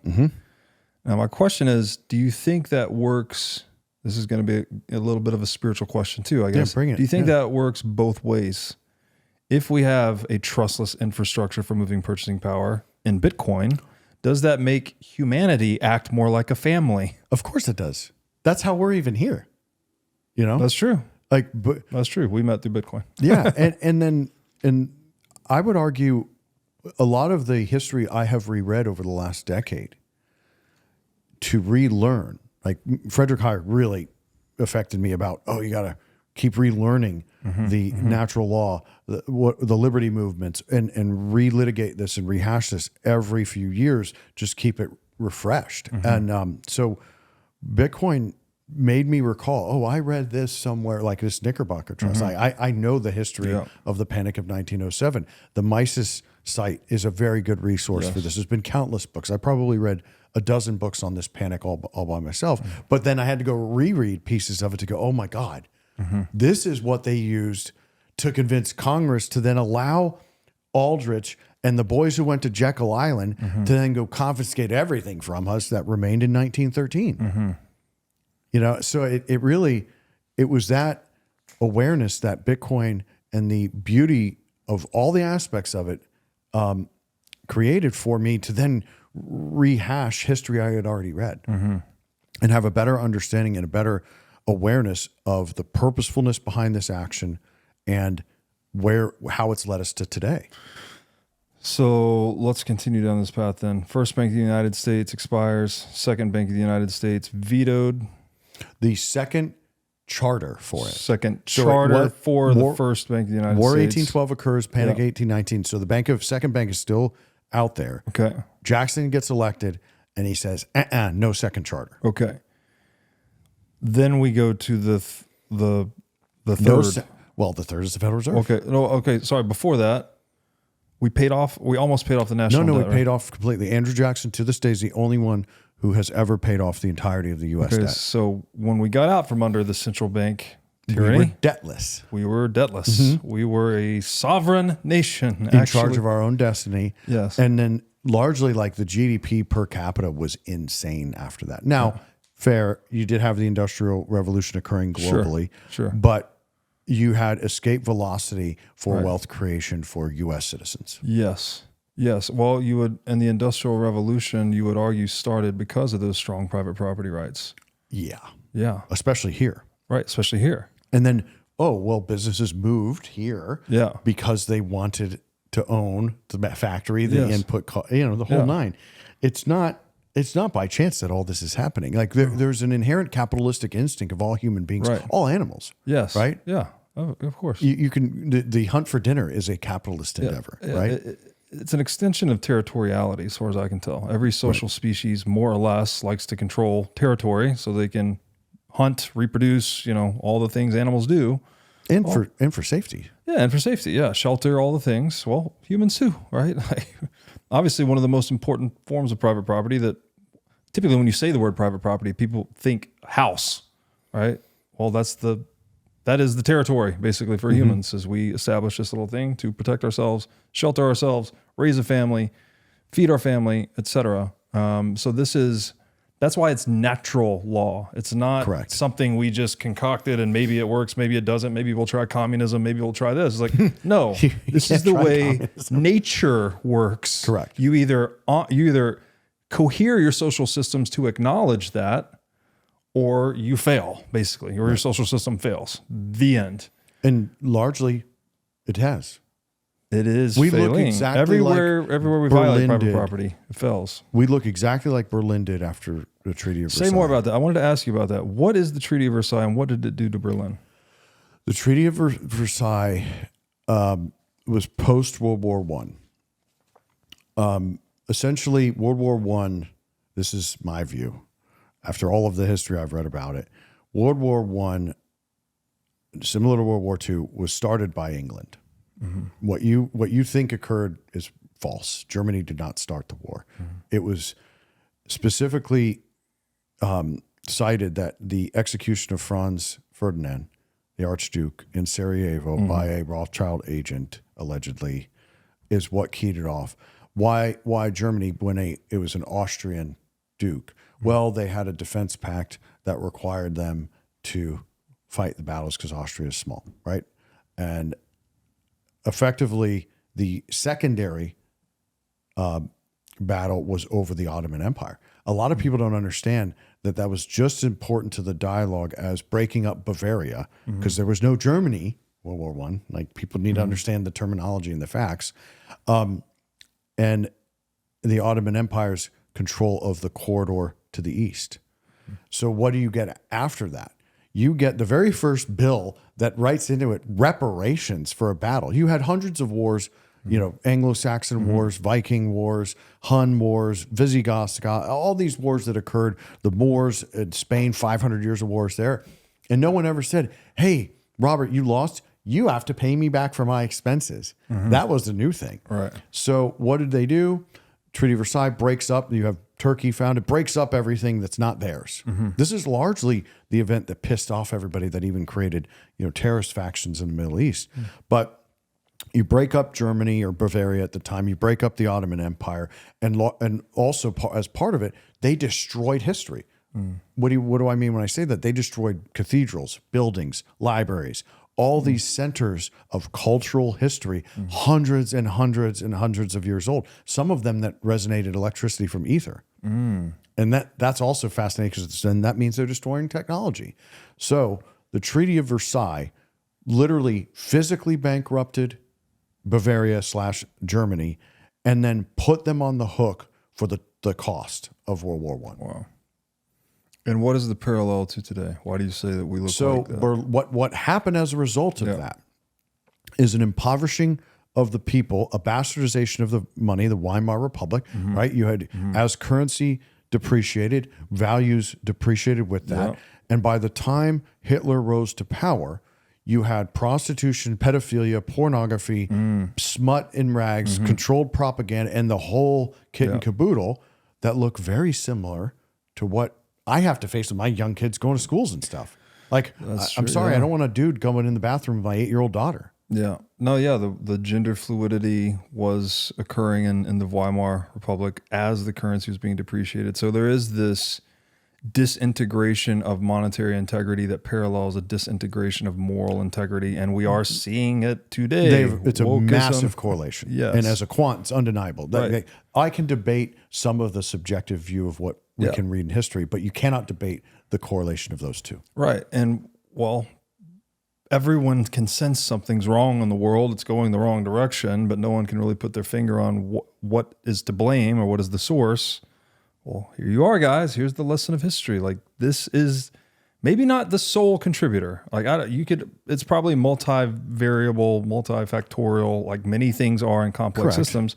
However, I would say that if you consider that money is like the economic lifeblood of the global economic organism, if you poison the lifeblood, then all of the organs get sick. Right. And slowly but surely they fail. And you're right to say it may not be the only, but the way the cabal or the globalist or the swarm, there's many names for this loose group of a few thousand people, right? And it's big pharma, big ag, all of it coalesces under the money center. And that's why even in the early 19th century, you see the octopus across Treasury and the bank and the Capitol building. And they understood then what they were dealing with, right? And here, okay, so what are the other things that also debauch society?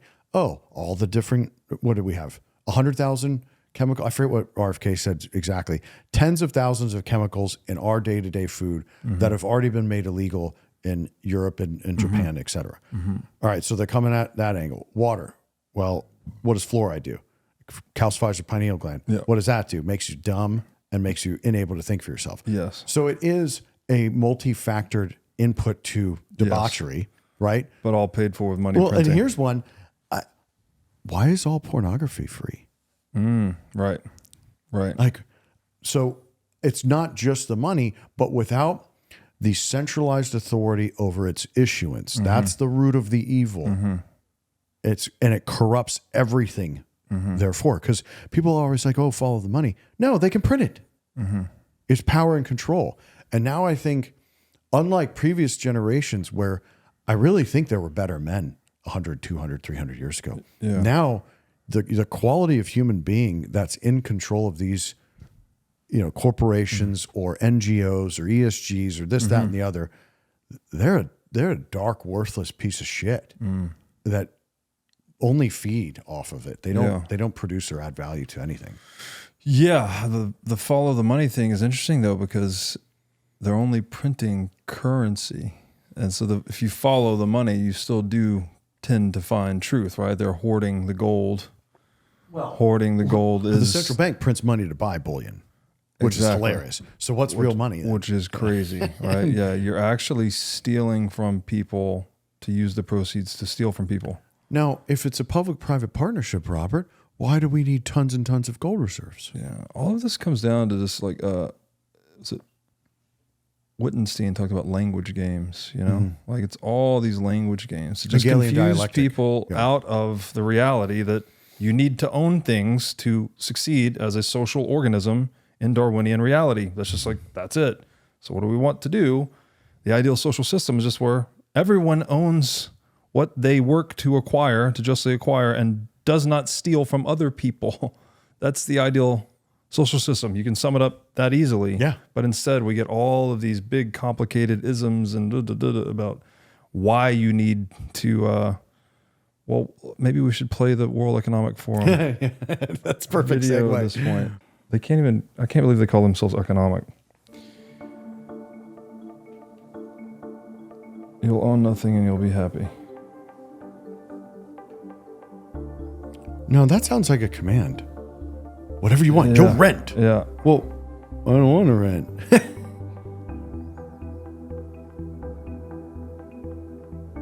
Handful of countries will dominate. Yeah, because we're going to harvest them and 3D print them.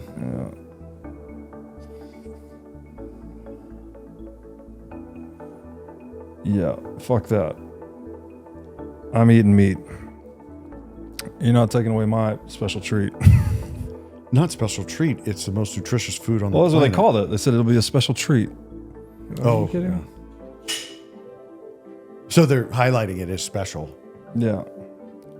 Carbon dioxide is not a pollutant. This cracks me up too, because they're saying you'll own nothing and be happy, but the only way to incentivize people not to pollute is to enforce private property rights. The really, really dark and sick thing is they know that. Yeah. And for all of this pseudo care for the environment, we've had the largest destruction. Western values have been tested to the breaking point. No, they haven't. Yeah. We've never tried the perfection of private property. Oh, anyways, it's very frustrating. This extreme double speak. Hegelian dialectic. Yeah. That's what it's called. It's a strategy. Yeah, expand upon that. So this is thesis, antithesis, synthesis, right? Yeah, problem, reaction, solution. That's another way to describe it. And, we're going a little bit outside of my bandwidth and expertise, which is monetary history and quantitative and algorithmic investment management techniques. But the reality from a perspective as a human, a surfer, and a father, I think, and a musician is as relevant as the learned one from what I do professionally, because I'm as big a conservationist as really any person I've met in Florida with respect to what I've actually done with turtles, water health, protecting the springs with activism here in Florida. And what I can tell you from my own experience in the Surfrider Foundation and all these other entities is that pollution that we care about is largely the geoengineering that goes along in the skies and the poisoning of the waters through either chemical runoff from, as benign as from your lawns, or industrial chemical runoff where they just dump it and don't give a shit, which occurred a lot during the Industrial Revolution. You could light a lot of the rivers on fire in Connecticut, Massachusetts, Pennsylvania in 1870s to even 1930s. It was really bad. Yeah. But one thing that drives me insane, and this is a segue to, if we plant a bejesus ton of trees, we solve 99% of the problem. For example, if we're arguing temperature has increased, which I'm not here to debate that. I'm not seeing the corresponding precipitation globally that should come with a percent Celsius increase. However, let's say it does. Guess what happens if you green city centers, you green roads and you de-concrete, de-asphalt areas. There's an area of Medellin that they tried this 2 years ago in Colombia. This is where my wife's family's from. It lowered the average temperature in this few mile region by 2 Celsius. Wow. By just greening it. Yeah. So if we don't have enough money to feed and clothe our homeless, then, can we transfer some of the money you're stealing for your carbon taxes to just planting some trees? Just planting trees, yeah. And what are they doing? You have fires out west as a form of warfare. Just like the couple hurricanes. I'm going to get slammed for that. But look, as a Floridian, we know what's natural and what's not natural. There's a lot of things that I'm skeptical of with these here. So as a true conservationist, cleaning water and air has really easy solves that aren't that costly. Yeah. What they're trying to sell people on is their own inclination to be moral and concerned, and even be selfless and empathetic, and convert that into a transactable way to take away stuff from you. Yes, it's the classic from each according to their ability to each according to their need, where you weaponize Marxism. people's compassion against them to get them to accept an ideology that does not serve their best interest. No, and it just drives me nuts. We're the carbon they want to eliminate. It's not debatable. And of course, like if it's not, I don't know how people could understand it's not obvious we're supposed to use fossil fuels for energy. Like I'm not saying they need to have all the refined chemicals. There's a better way to do everything. Yeah. But let's Socratic or Hippocratic oath, let's first do no harm. Yeah. All right, what can we do immediately as a community? We can plant trees and we can ban forever chemicals. Like those are two things that fix a lot of the problem instantaneously, and then ban geoengineering. Yeah. Before starting the What is Money show, I spent most of my career as a CFO, overseeing internal technology implementations and business acquisitions. Over the next 10 years, it is projected that over 12 million businesses in the US will be sold. If you are an operator running a business generating between $5 and $200 million of revenue, and you're considering selling your business within the next decade, then there is a significant opportunity for you to deploy technology to streamline business processes, reduce operating costs, and enhance the multiple your business ultimately sells for. To this end, I am partnering with the team at Emerge Dynamics, a firm with decades of experience in maximizing the value of privately held small and middle market businesses. Go to emergedynamics.com/breedlove to learn how you can build an attractive, high multiple company that maximizes your return when you fully exit. Again, that's emergedynamics.com/breedlove. This December 17th to 21st, 2024, join me on the Pacific coast of Mexico for our men's retreat, The Art of Alpha. At this world-class retreat center, we will have daily meditations, movement practices, yoga, cold plunging, infrared sauna, and many other biohacking modalities, all while enjoying world-class cuisine designed for optimal full-body health. The retreat center is a gorgeous biohacker's paradise located right on the ocean. You can think of this place as a nervous system reset facility. At the Art of Alpha, we are seeking men who wish to cultivate freedom, wisdom, sovereignty, physical fitness, truth, and love in themselves and in those who look up to them. If you've always felt motivated to push yourself to new limits to discover the best version of yourself, but you've struggled to find the right community to immerse yourself in, then the Art of Alpha is for you. To apply to join the Art of Alpha, go to breedloveevents.com. Again, that's breedloveevents.com to apply to join us for the Art of Alpha on the Pacific coast of Mexico this December 17th through 21st, 2024. Yeah, I agreed. Okay, I don't want to lose track of our path here. I think we went above and beyond and below and through. The World Economic Forum video will incite that rage in you for sure. Yeah, if you look, like, to bring it forward to now, Bernanke admits on video, which we're about to see, that the Federal Reserve caused the Great Depression. So we should say that, I guess, the third attempt of an implementation of the central bank in the United States was the Federal Reserve, and it succeeded in 1913. It was done in a very secretive way. You could read the book The Creature from Jekyll Island on that topic. Okay, so this is the previous head of the central bank. The Federal Reserve contributed to the Great Depression in a couple of ways. First of all, the Fed was slow to ease monetary policy, to use monetary policy to provide support for the economy. Correct, because he's not telling you. Instead, by keeping monetary policy too tight for too long, the Fed allowed prices actually to fall. There was a period of deflation where prices were falling very sharply, which turned out to be a very negative thing for the economy. So monetary policy was too tight, too long. It was not supportive of the economy, did not keep prices stable the way we are mandated to do today. The other problem that the Federal Reserve made in the 1930s was that it didn't do enough to protect the stability of our financial system. There was a global financial crisis in the late 20s and early 30s. In the United States, about a third of all the banks, thousands of banks in the United States, failed. They collapsed, they went bankrupt. People lost their money because we didn't have deposit insurance protecting people's deposits in the banks. The banks were not available to make loans, and that collapse of the banking system was a major factor explaining why the Depression was as deep and as long as it was. And it was very, very severe. Unemployment reached about 25% in 1932, and it was not until World War II began in 1941 that the economy really began to fully recover. All right. So there's your Hegelian dialectic.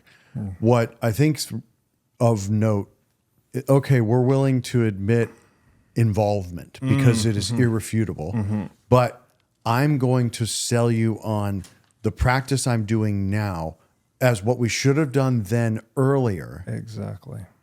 And not telling you, hey, how did the stock market crash manifest itself to begin with? How did the bubble get blown up to begin with? Free money and then not free money. Yeah. And then we're going to confiscate the amount of money that was suckered into that, and then we'll move on to the next one. Yeah. And then it's actually really frustrating. He literally tells us, we weren't done with you yet, so we kept you in a depression until we had to finance a world war. So, Ben, does that mean the Federal Reserve was active and complicit in World War II? Oh, F&A, Chris, of course we were. Yeah. Yeah, obviously only saying this 100 years after the fact, not telling the truth about the Fed's involvement in creating the conditions that blew the credit bubble prior to the collapse. If you wanted the truth on that, you could read Rothbard's book. Correct. What was it? The Great Depression. America's Great Depression. America's Great. Yeah, Murray's fantastic. Yeah, he tells you how the Fed actually blew it up, as you said, right? Easy money to blow up the bubble, and then they pop the bubble and confiscate everything and move on. So, and a cool thing so it tells you 100 years after the fact, and then he's also, again, still talking his own book. What are the things they did wrong? Oh, what we're doing right today, which is we're printing money faster. And what was the second thing? Prices going down is bad? For whom, Ben? Yes, exactly. That causes unemployment? Come on. Yes, right. Give me a break. And what he said, they didn't do enough to support financial stability, which is a very vague thing let me dive to into say. that doublespeak. Yeah. And he mentions FDIC to guarantee deposits. Oh, of course. Now, Selling why that did we scam. want to do that, Robert? Oh, we can't have these other money center banks outside of our infrastructure that are only regulated by OCC regulators, not the Federal Reserve. So we have to create the illusion of, hey, Robert, everybody have your money under us. We're going to federally insured. guarantee it. Yeah. Oh, so let me get this straight. You're going to steal from us and then bail us out with our own money. Yes. Oh my God. Yes. And we all fell for it. And the insurance scheme is underfunded by like 99%. Oh, right? that's just like, I can't, largely it's hard to like process all of this when you at least have a fundamental understanding of who, when, why, where, how, right? And it's just like, we've fallen for it so much, it's infuriating. Yeah, it's like you watched how you can tell he's lying. I know. I was going to say the way he holds his mouth and like kind of restricting his face. And it's like, man, it looks really painful for you to talk, dude. And yeah, so it's almost like the corruption of money. We're to blame for not doing what we're doing now. What? It is corrupting. I mean, it corrupts everything, but it's corrupting. Like this guy's basically sold his soul, right? He's sitting there Yeah, go to Mr. So now Bloom. we'll play Mr. Bloom, who is telling the truth about money. Commissioner, Mr. President, I rise again, I'm afraid, to make the same old hoary speech that I've been making here for several years, and that is, it is my opinion that you do not really understand the concept of banking. All the banks are broke. Bank Santander, Deutsche Bank, Royal Bank of Scotland, they're all broke. And why are they broke? It isn't an act of God. It isn't some sort of tsunami. They're broke because we have a system called fractional reserve banking, which means that banks can lend money that they don't actually have. It's a criminal scandal, and it's been going on for too long. To add to that problem, you have moral hazard, a very significant moral hazard from the political sphere. And most of the problem starts in politics and central banks, which are part of the same political system. We have counterfeiting, sometimes called quantitative easing, but counterfeiting by any other name. The artificial printing of money, which if any ordinary person did, they'd go to prison for a very long time. And yet governments and central banks do it all the time. Central banks repress the amount of interest that rates are, so we don't have the real cost of money, and yet we blame the real retail banks for manipulating LIBOR. The sheer effrontery of this is quite astonishing. It's central banks that manipulate interest rates, Commissioner. And plus, underneath all this, we talk loosely, in a rather cavalier fashion, do we not, about deposit guarantees. So when banks go broke through their own incompetence and chicanery, the taxpayer picks up the tab. It's theft from the taxpayer. And until we start sending bankers, and I include central bankers and politicians, to prison for this outrage, it will continue. So let's unpack one piece at a time real quick. This will be fun. So he says he starts with the banks are bankrupt. Mm-hmm. They're insolvent. Mm-hmm. Okay. Folks, in the United States, the current capital reserve ratio is 1.7%. Mm-hmm. So they are insolvent right this second, like you said, not by act of God, by rule of law, by application of law and regulation. Fractional reserve banking is insolvent. So we're going to purposely put these on a precipice. Then moral hazard. Why? Okay, if the central bank suppresses the cost of money substantially below the natural cost of money, what happens? The demand for that goes up. Mm-hmm. So then we're already sitting on the edge. Now we're going to blow a credit bubble, and we don't really give a shit because we're still making money the whole way by issuing debt. And who makes money on that? The investment bank, the sellers of that debt, and then ultimately, briefly, the investors before it ends up defaulting, right? All as a theft of time preference, a theft of purchasing power in the future, and a theft of present value. And then in the scenario with which that bubble can no longer go any further, we then raise rates to ramp up the crash, confiscate everything, all the collateral, and steal the theft from the taxpayer. He articulated the entire system and cycle around that system of what they've done since the Panic of 1907. It's unbelievable how repetitive the exact same process is. Yes, and the FDIC insurance that Bernanke was selling, he was also saying, we call it chicanery, right? That you're actually using these insurance schemes to bail out the taxpayer who you just robbed with his own money. Like, it doesn't make, he's calling and we're going to how it centralize deposits because we're only going to give FDIC insurance to it. So at this time, it was to 5 million of collateral above in 1907, and then it later. So they bankrupt smaller banks. Exactly. Slowly, and then we want to concentrate all the deposit assets because then we can fractional reserve more. Yes. It's so brilliant. I give them credit, but folks, this is chicanery, theft, fraud, and until enough people, roughly 3 to 9%, that's the escape velocity amount of humans, to pay attention and wake up and rebel. This is right on deck from happening right now.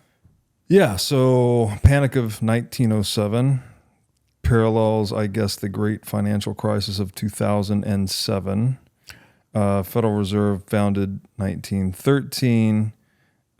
We have had obviously 2007. We had the 2020 COVID collapse, liquidity crisis, in the wake of which the U.S. printed $9 trillion, $6 to $9 well, trillion. they put $6 trillion in the stock market on March 23rd and 24th. Yeah. So global M2 expanded from roughly 100 trillion to 130 trillion globally. I think in the U.S. we went from 15.5 trillion U.S. we're M2 over 35. and now we're over 35. Yes. So we have. It's so insane. And as in a matter of 4 years, we've more than doubled the money supply. Yeah, and I think when you're looking, which, as Bloom said, is counterfeiting by any other name. Right. I mean, think about, let's try and define and unpack quantitative easing. Well, what's the easing part? I'm not sure. I'm assuming credit, but then you're not actually issuing credit. You're just conjuring. And then what's the quantitative part? Oh, the huge quantities of it? Is that? Yeah, it's just the nominal and change. It goes back to Henry Ford. We're going to obfuscate the truth so that and create misdirection and panic, so you don't know what we're doing by sleight of hand.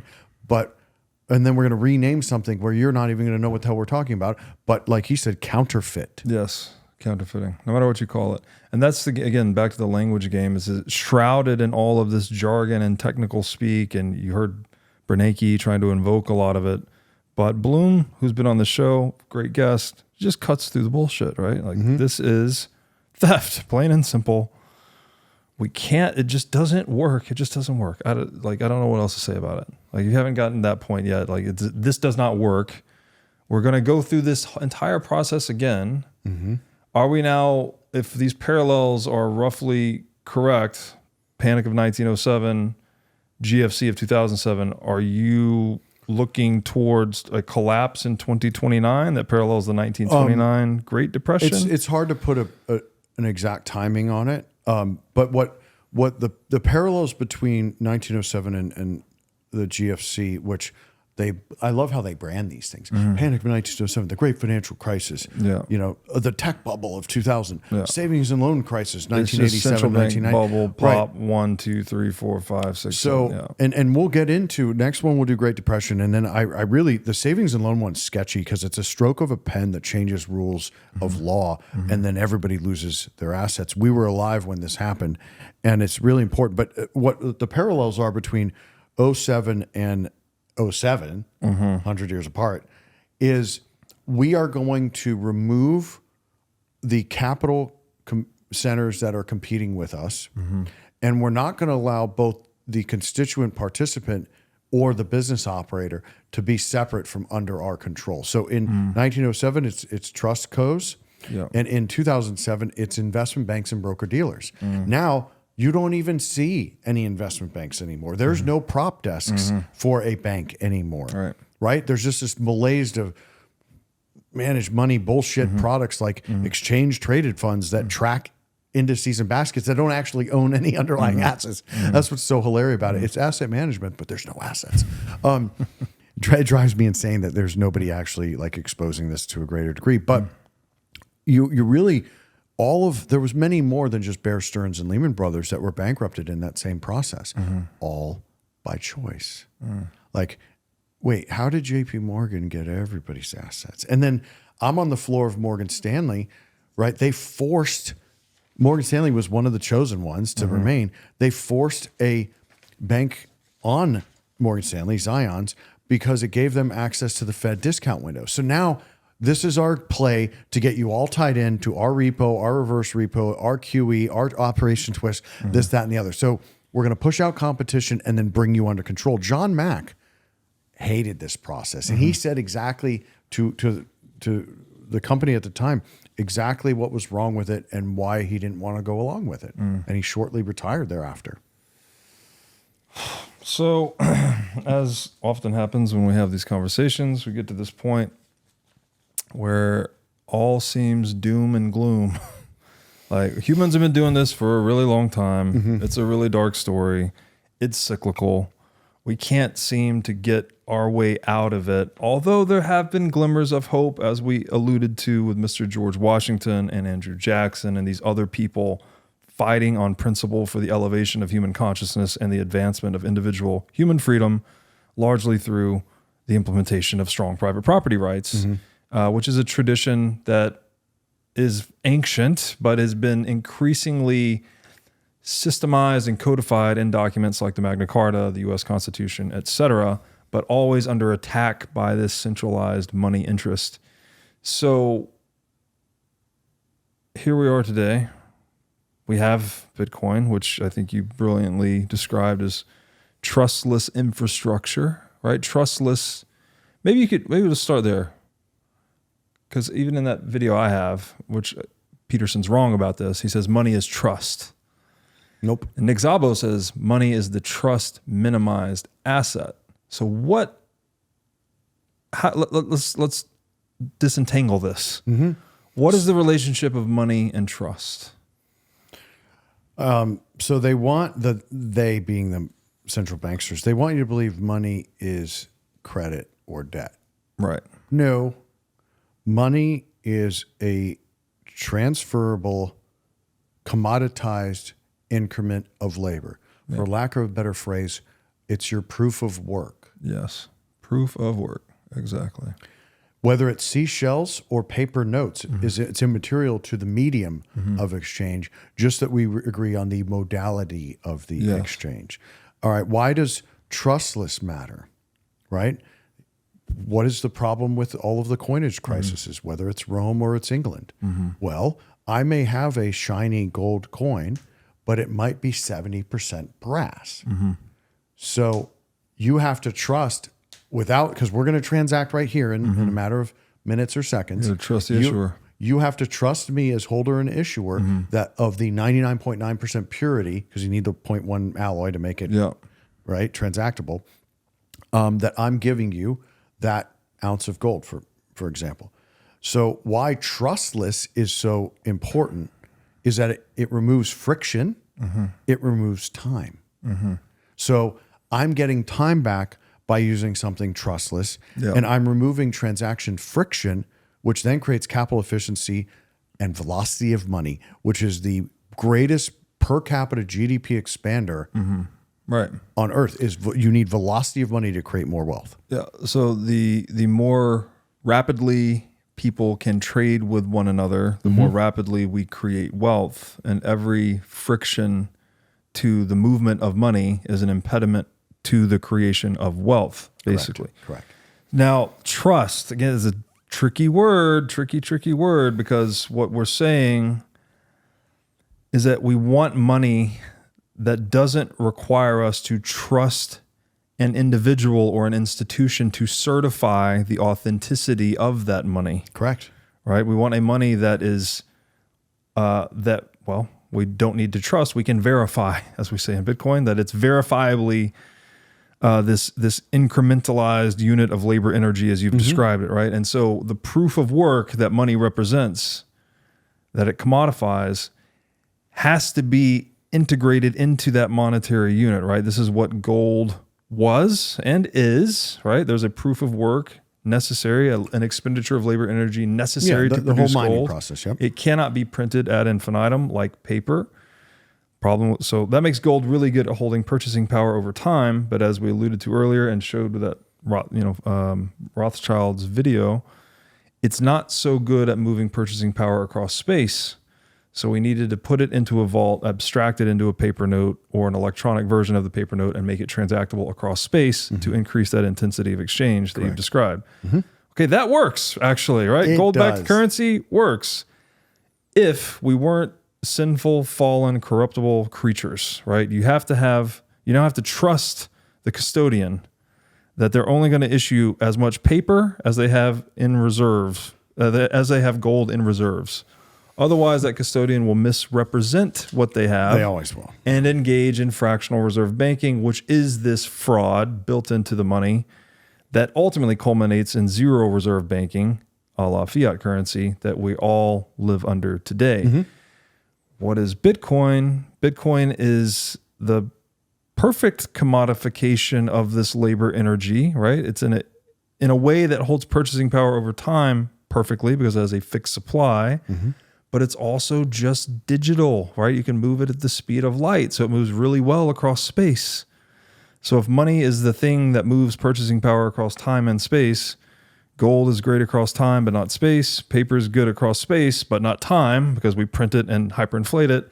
And Bitcoin is perfect at moving purchasing power across both space and time. I honestly think with 10 years of doing this professionally in digital asset space, and you couldn't have gotten the purity of the mechanism of Bitcoin without all of this bullshit and debauchery beforehand. Right. You just really couldn't, because even though like my undergraduate studies were all history and graduate, I had to go back and reread. And I still love going back and rereading to fully grasp that, wait a minute, because you're taught these things happen in like a vacuum. Of course they don't, but it's hard to, when you're in the matrix, it's hard to move yourself out and then relearn something. But I really think, we've hopefully had the reap what you sow element over the last couple hundred years.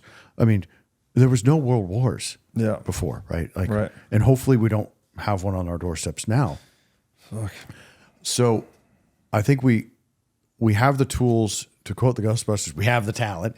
And, now is the time to pick and choose our battles, which ones can be fought peacefully and which ones need to be fought physically and which ones need to be fought spiritually. Because unless we have that collective wisdom, they're going to win always. And now we've been gifted the mechanism to solve. Yes. And how are we going to have it permeate and compete? Because when going apples to apples, nothing touches this. Yeah. Right. And that's largely why we say bad is good for Bitcoin, because it just gives more time for converts. Yeah. But mechanically, what you just described is about as biblically flawless of a mechanism that I've ever seen. It is that ideal that, well, what did Jackson say earlier, right?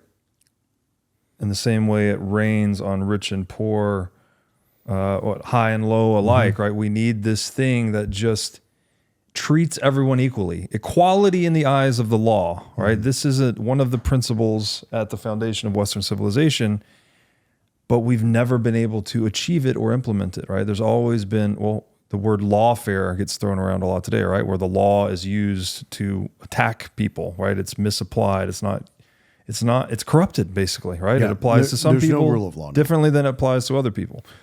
And so Bitcoin is that, right? It's like, it is somehow, so many different ways to say it, but it's imported the integrity of the laws of physics into the social domain. So like in the same way we're all equal in the eyes of the laws of physics, we're all equal in the eyes of Bitcoin. And we've been able to bear witness, because it brings forward such ferocity of ethics. We've been able to bear witness iterations and evolutions of it. Like, it uses so many kilowatt hours, proof of work, and that's the intrinsic input Feature of value, analog. right? Yeah. Right. But what is the mining space? We're going nuclear. We're going on nat gas flares. The solve, the ability to solve.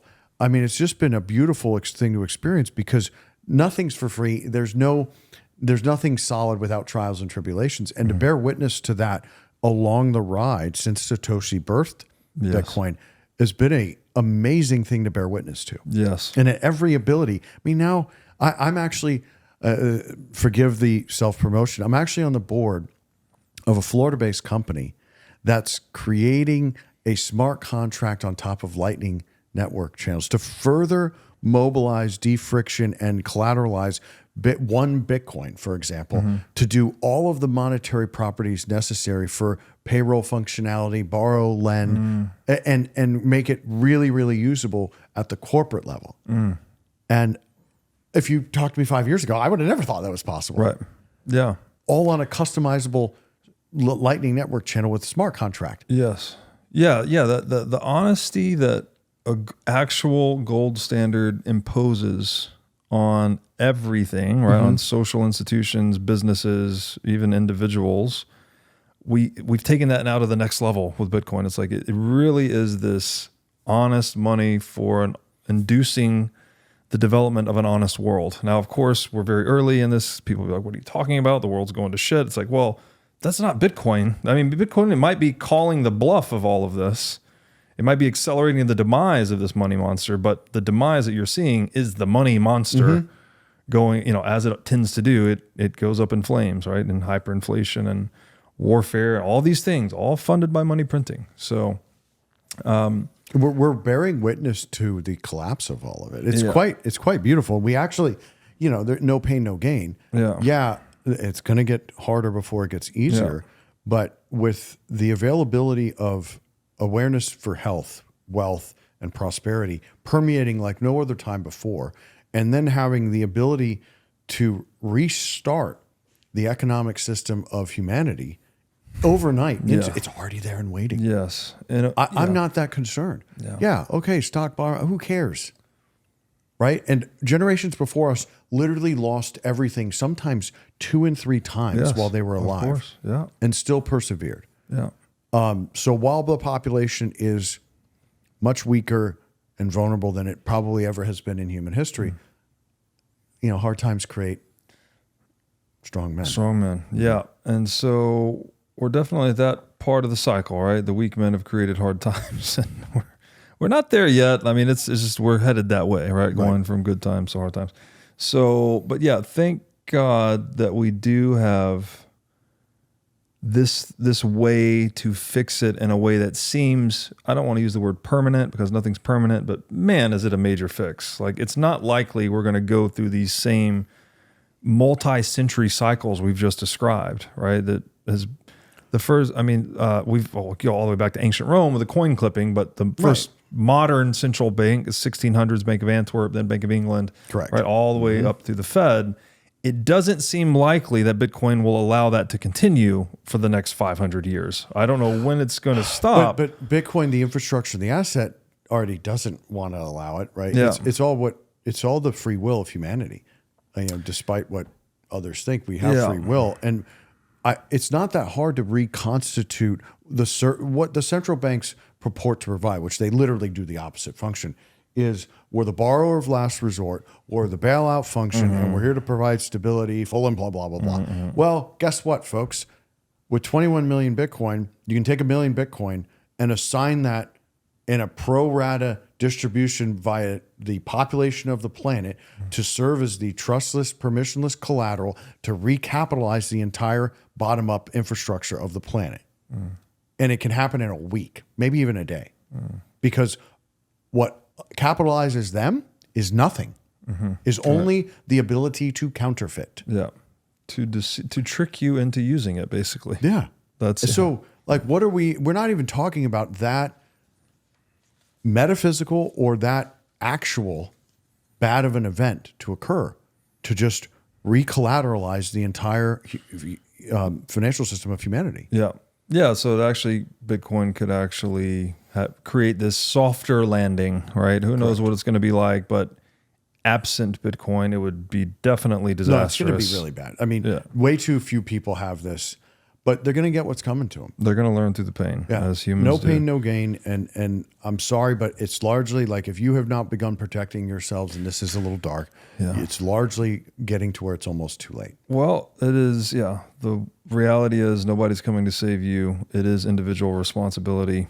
And if you're an observer of macro, you're seeing global M2 reaccelerate, which literally means I'm losing purchasing power every day. Yeah. Then you're seeing unemployment tank. You're seeing the wealth divide further separate. Then you're seeing war cycles and the doomsday clock.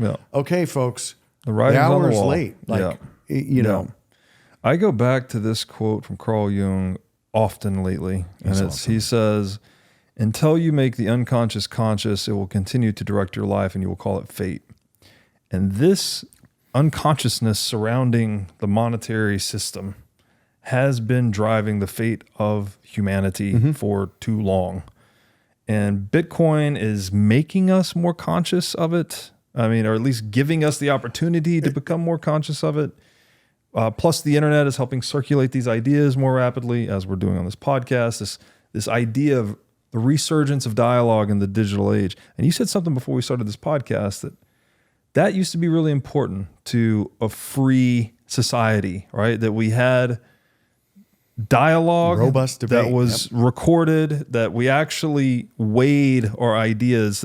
I've heard has said that the purpose of free speech is such that our ideas can go to battle and die so that our bodies don't have to. Yeah, that's a great synopsis of it. Yeah. Tell me more about that. What is it about dialogue in ancient Rome and in the constitutional republic that was the U.S. and how it's coming back today? In Rome, you had famous battles of oration by the senators, right? And then the learned, this goes back to Greece and probably further back. It's just our version of modern history, quasi beginning 6,300 years ago, is all we have to go off of per se, unless you look deeper. But the written record we have of vigorous public debate of ideas, philosophies, and policies was super well recorded in the Greco-Roman times. And then largely, again, multi-factor reason, during Dark Ages through feudal times, it largely went away because the peasants didn't get to debate with the fiefdom owners, right? And then reemerged in the First and Second Continental Congresses pre-Revolutionary War. It's biblical. I think Ben Franklin used to force, I can't remember if it was a shot of whiskey or it's a beer, and he said beer is proof that God exists and loves us, to lube the dialogue up so that they would debate. And then you read Hamilton and Jefferson going back and forth and jousting. They both have good hearts. We know they're good men.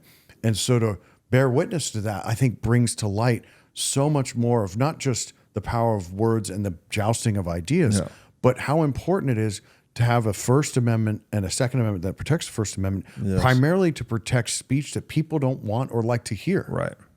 Yeah, amen. Yeah. And how, if you and I just regurgitate back and forth the same thing, we don't, we may say the same thing in a different way, but we need to have that counterpoint and point to raise the consciousness. It's the oppositional forces that really polish the arguments and the ideas, right? And you can determine what is right. And it's good. Well, again, this is an advantage of the digital age, which is an inheritance of the strong private property rights that we set up here and that are now under attack. I want to read Rothbard. Yeah, this is so powerful. This is obviously a student of Mises. And again, if you want to know the truth about the Great Depression, not the one you were taught in school, go ahead and read Rothbard's book, America's Great Depression.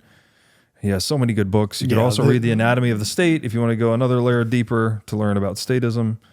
What has government done to our money? That's a great intro to this whole topic. The whole of the Austrians, you have to read all of them. Yeah. Rothbard, given that Rothbard's American, he tends to be a little bit easier to read for most people than, let's say, Mises or his predecessors. So Rothbard said, the culprit solely responsible for inflation, the Federal Reserve, is continually engaged in raising a hue and cry about inflation for which virtually everyone else in society seems to be responsible.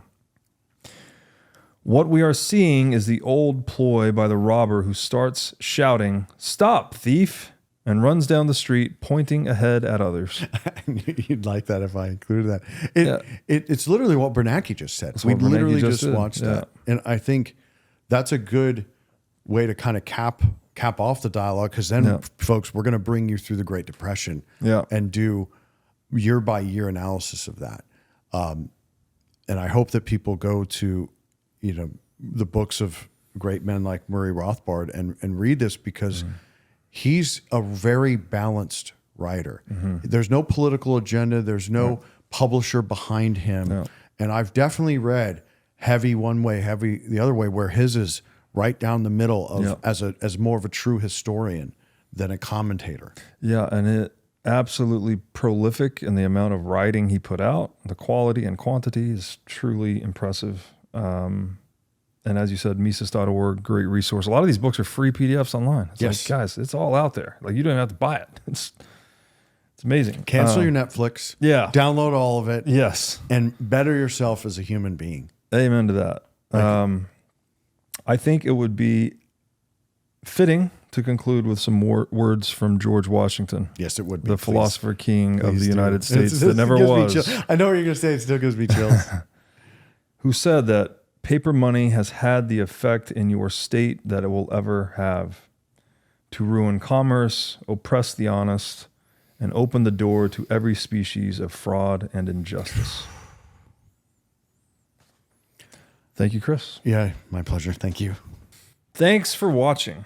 If you enjoyed this episode, click here to find more just like it, and here to find our most recent episode.